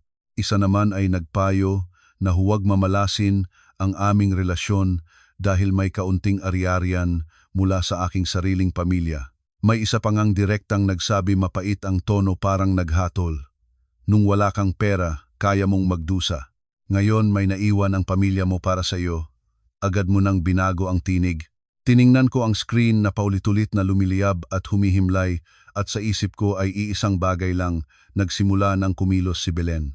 Kahit hindi ko nakita, naiisip ko na ang kanyang dating ginagawa, siguradong tinawagan niya ang lahat habang umiiyak at nagkukuwento sa kanyang paboritong tinig na nalulungkot para sa mga nakarinig.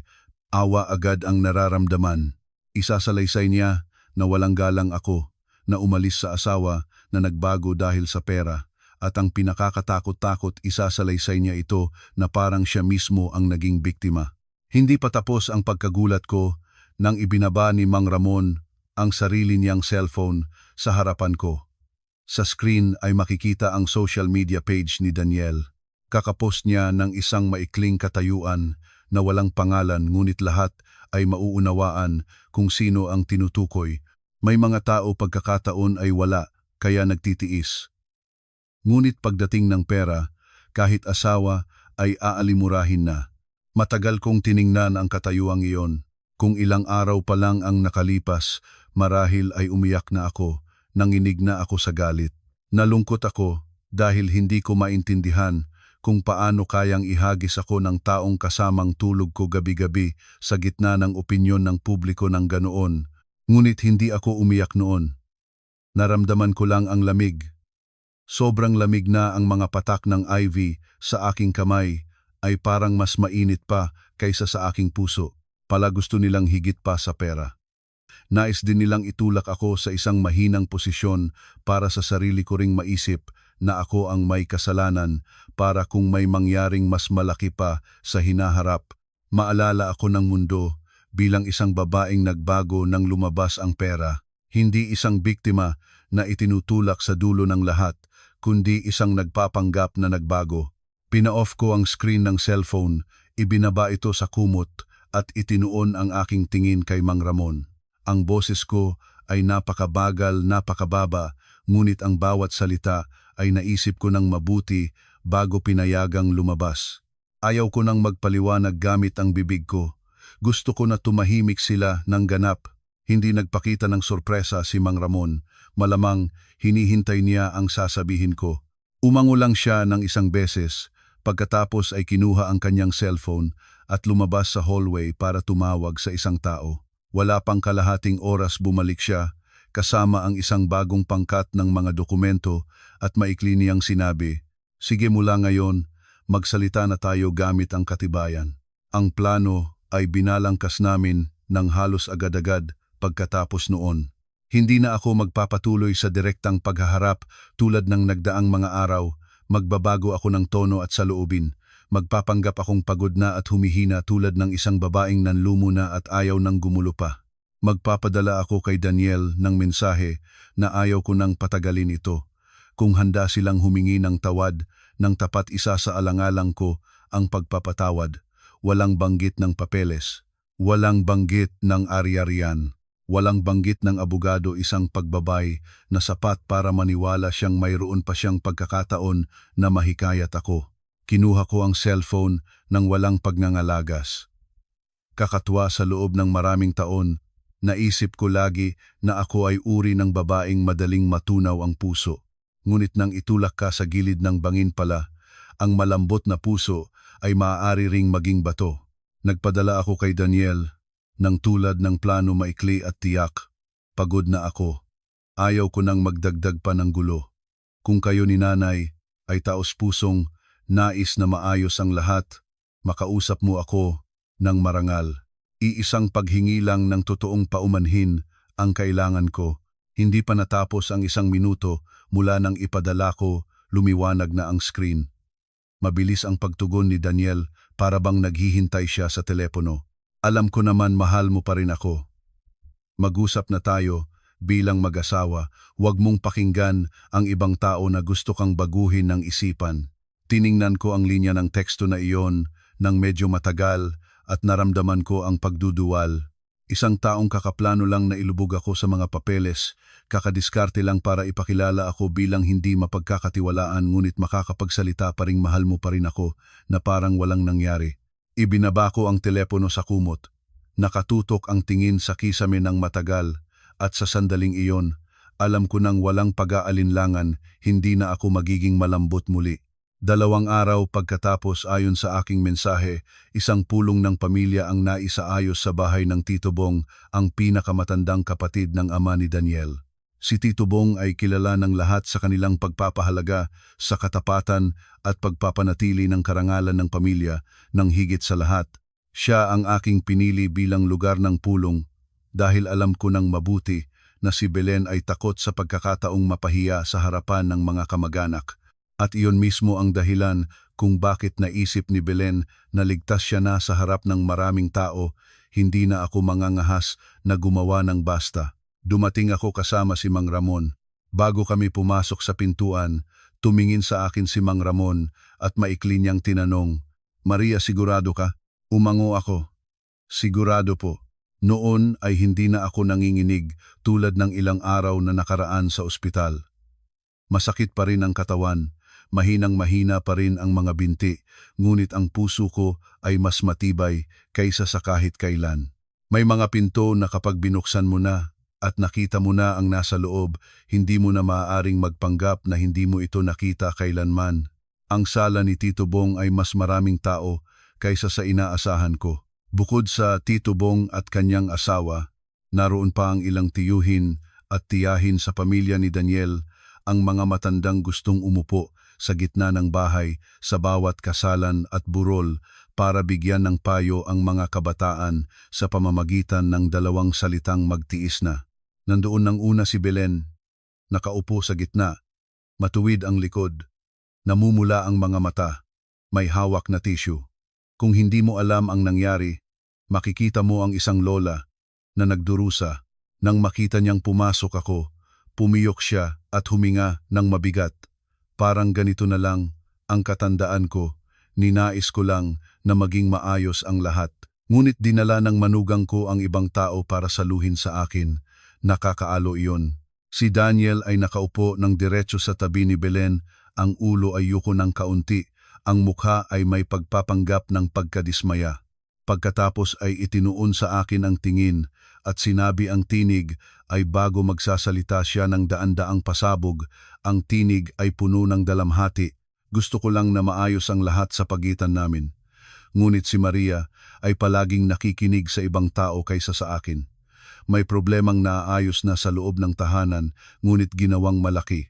Sa pagdinig ng mga tao sa kanyang paligid, nagsimulang magpasapasang tingin, may ilan na nagsimulang maghinagpis. Isang tiyahin na nakaupo sa dulo ng sopa ay lumingon sa akin kalahating sisi at kalahating payo ang tono. "Maria, may asawa ka na kailangan mong ituring ang mukha ng asawa. Ang naging problema sa loob ng bahay ay inilagay mo sa labas para makita ng lahat. Paano maisasaayos ang mag-asawa kung ganoon?" Ang isa pang tiyuhin ay nagbuntong hininga rin, "Manugang, kailangan mong marunong sumunod. Ang biyenan ay biyenan kahit mataas ang ugali, ang manugang ang kailangang bumaba." Tahimik ako sa buong panahong iyon. Hindi ako sumasagot, hindi humaharang, hindi nagpapaliwanag ng kahit isang salita. Hayaan ko silang magsalita ng husto. Hayaan si Belen na umiyak ng maraming beses gamit ang kanyang tissue. Hayaan si Daniel na gampanan ng buo ang papel niya bilang nagdudusang asawa. Hayaan ang buong silid na mapuno ng pamilyar na hangin ang mga matanda na nagpapasaklaw sa kapayapaan, ang nag-aakusasyon na nagpapasaklaw sa edad, at ang nagdurusa na pinilit na magtiis.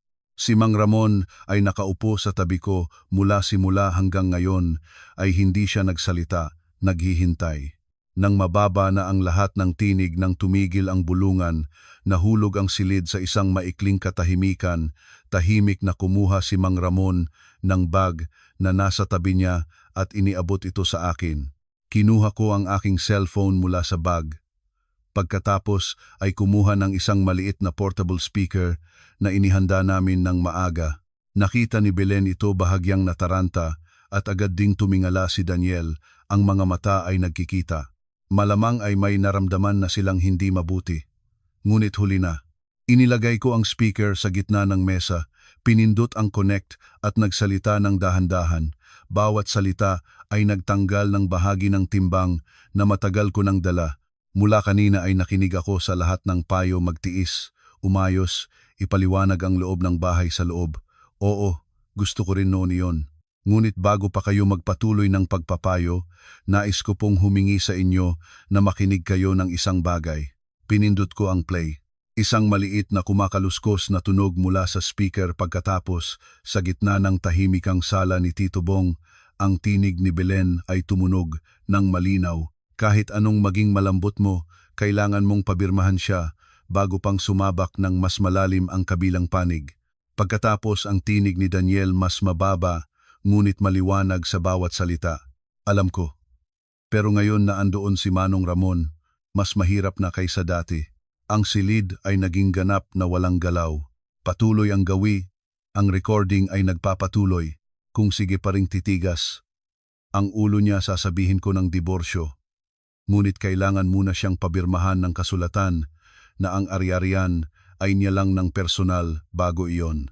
Pagkatapos, ang mapait na tawa ni Belen, malinaw na narinig sa buong silid. Tama kung wala kaming makuha para saan pa ang diborsyo. Sayang lang. Nambor.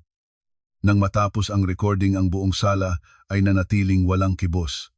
Itinuon ko ang aking tingin sa bawat mukha sa silid. Si Belen ay namumutla at nakatulad ng estatwa, ang mga labi niya ay paulit-ulit na gumagalaw ngunit walang lumalabas na tunog.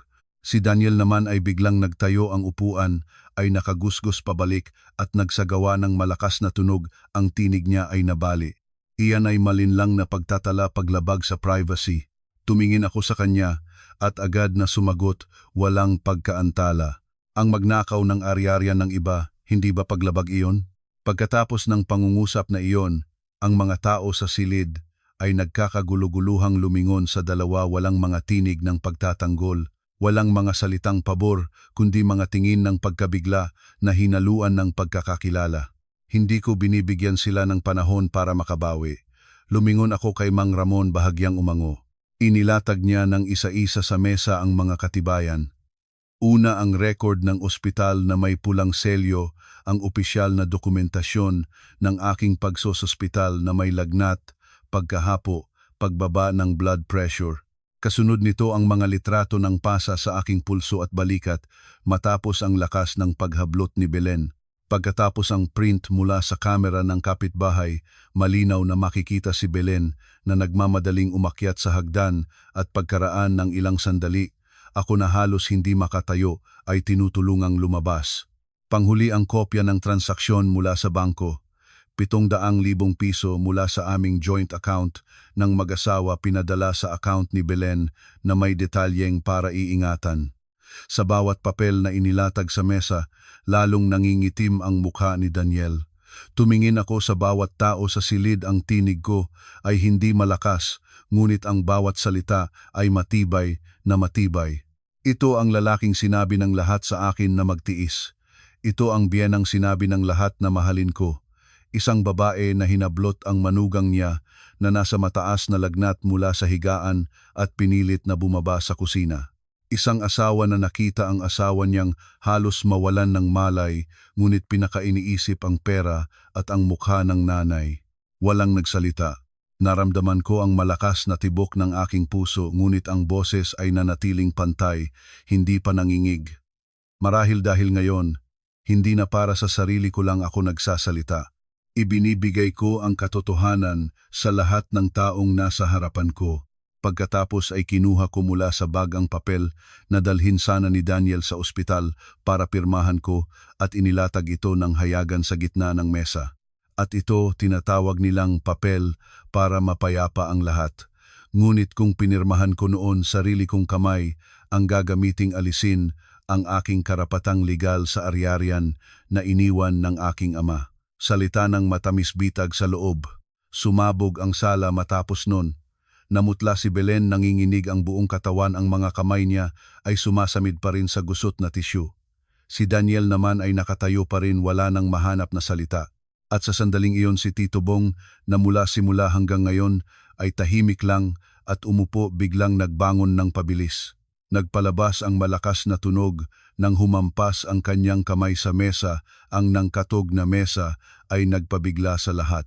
Itinuon niya ang daliri ng diretso sa mukha ng dalawang ina at anak, malakas ang tinig na halos yumanig ang sala.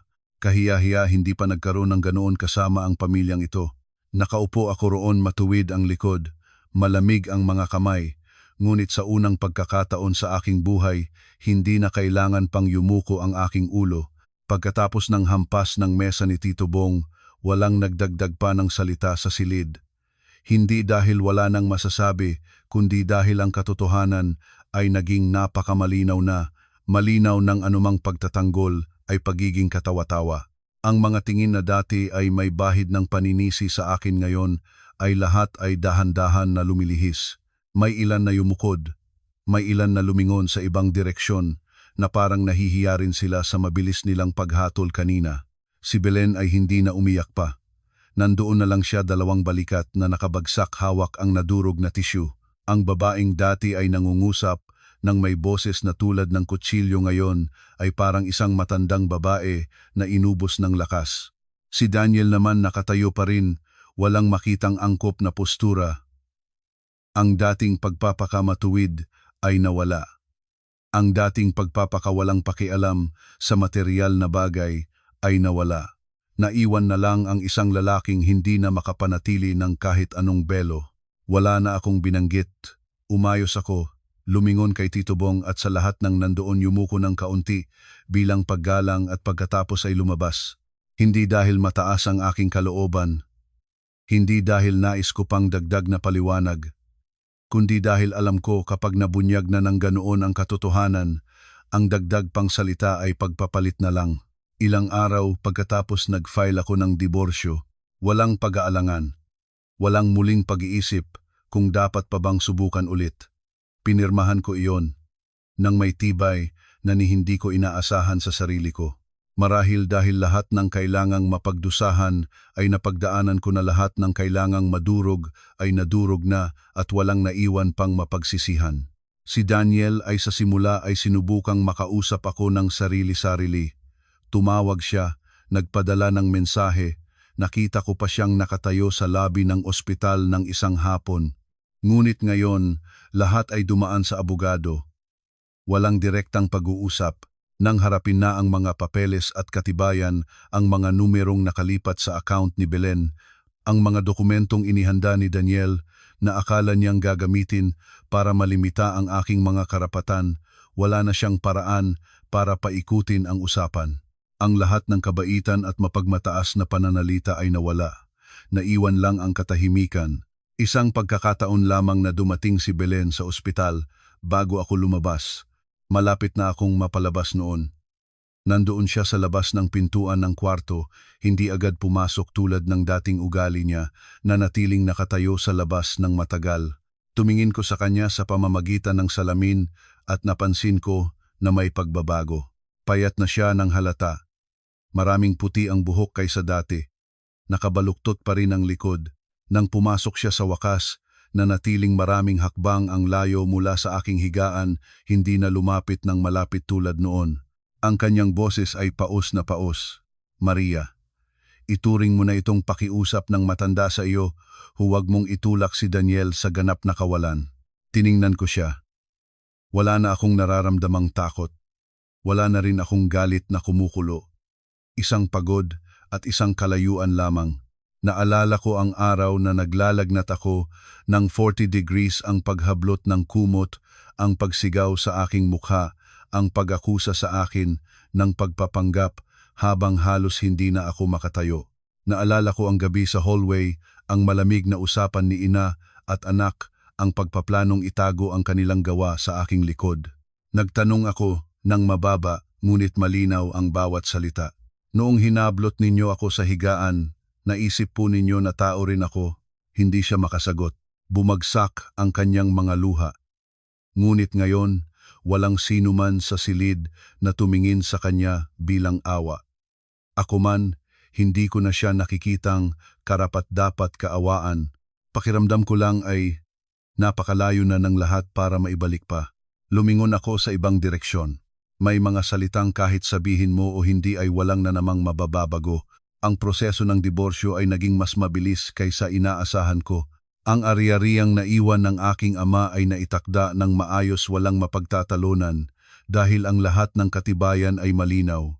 Ang halagang inilipat ni Daniel sa account ni Belen ay napilitang ibalik. Ang mga papeles na sinubukan niyang ipapirma sa akin naging katibayan laban sa kanya. Pagkatapos ng lahat ng pangyayari, narinig kong may epekto rin sa trabaho ni Daniel, walang nagpahayag ng direkta. Ngunit ang ganitong mga bagay sa isang opisina ay hindi na natiling lihim ng matagal. Bago ang huling lagda sa mga papel ng diborsyo, nagkaroon kami ng isang huling pagkakataon ng pagtatagpo. Si Daniel ay wala ng dating alab, walang pagpapakamatuwid. Tiningnan niya ako ng matagal at bigla na lang may lumabas sa kanyang bibig na malamang ay hindi niya sinadyang sabihin. Hinimok ako ng nanay ko mula sa simula, ngunit may mga sandali ring totoo ang pagmamahal ko sa iyo. Narinig ko iyon at ngumiti lang ako. Isang ngiting napakagaan, ngunit alam ko nang wala itong bitbit na anumang natitirang damdamin.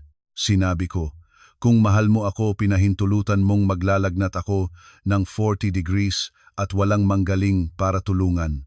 Iyon ang uri ng pagmamahal na hinihingi ko pang ibalik mo sa iyo. Hindi na siya nagsalita pa. Pagkatapos noon, naglagda kami. Lahat ng bagay ay natapos tulad ng isang guhit na pinagitan sa isang salaysay, ngunit sa likod ng guhit na iyon ay isang habang panahon. Lumipat ako sa lumang bahay ng aming pamilya. Ang tahanan ay hindi malaki, ngunit tahimik ng sapat. Sa mga unang araw, naramdaman ko pa rin ang kakaibang pagkabigo. Walang ibang tinig sa gabi, walang maingay na plato mula sa kusina sa ibaba, walang mga pangungusap na kailangang bigyan ng ibang kahulugan bago ko marinig ng tama. Minsan, nakaupo akong mag-isa tumitingin sa paligid ng kwarto at sabay na pakiramdam na gumaan at lumubog ang puso.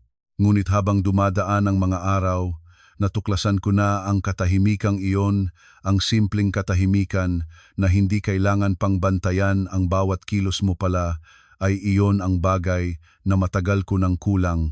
Nagsimula akong matutunan kung paano pamahalaan ang ari-ariang iniwan ni Tatay Julio. Si Mang Ramon ay laging nakatulong hindi para maging malaki sa mata ng iba, kundi para sa unang pagkakataon sa aking buhay, makagawa ako ng desisyon para sa aking sariling buhay.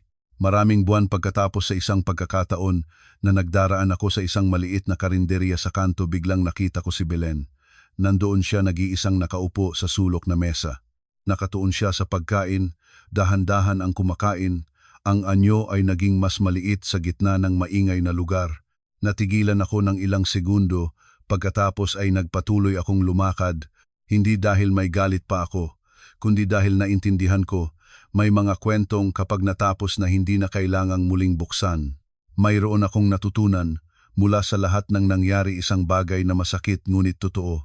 Maraming babae ang itinuruan mula sa pagkabata na ang pagtitimpi ay kabutihan na, ang pagtitiis ay pagmamahal na, ang pagurong ay kapayapaan ng tahanan. Paulit-ulit itong sinasabi ng pamilya, ng lipunan, ng mga matanda, na parang ang ganoong pagurong ay isang birtud na dapat ipagmalaki. Ngunit dumating ang isang sandali nang pagod ka ng pagod at halos hindi na makahinga, na saka mo mauunawaan ang isang napakasimpleng katotohanan. Ang tahanan ay hindi isang lugar kung saan kailangan kang malagnat ng 40 degrees at pabangunin pa para magluto. Hindi ito isang lugar kung saan ang tao na natutulog sa tabi mo, gabi-gabi ay tumatago ang pera sa likod mo habang nagpapanggap na nagmamalasakit. Mula ng araw na lumabas ako sa kasal na iyon, sa unang pagkakataon na unawaan ko ang isang bagay na puno ng sakit, ngunit puno rin ng katotohanan. Ang pagmamahal sa sarili ay hindi pagiging makasarili. Ito ay pagmumulat. Salamat sa inyong pakikinig, mga kababayan. Hanggang sa muli.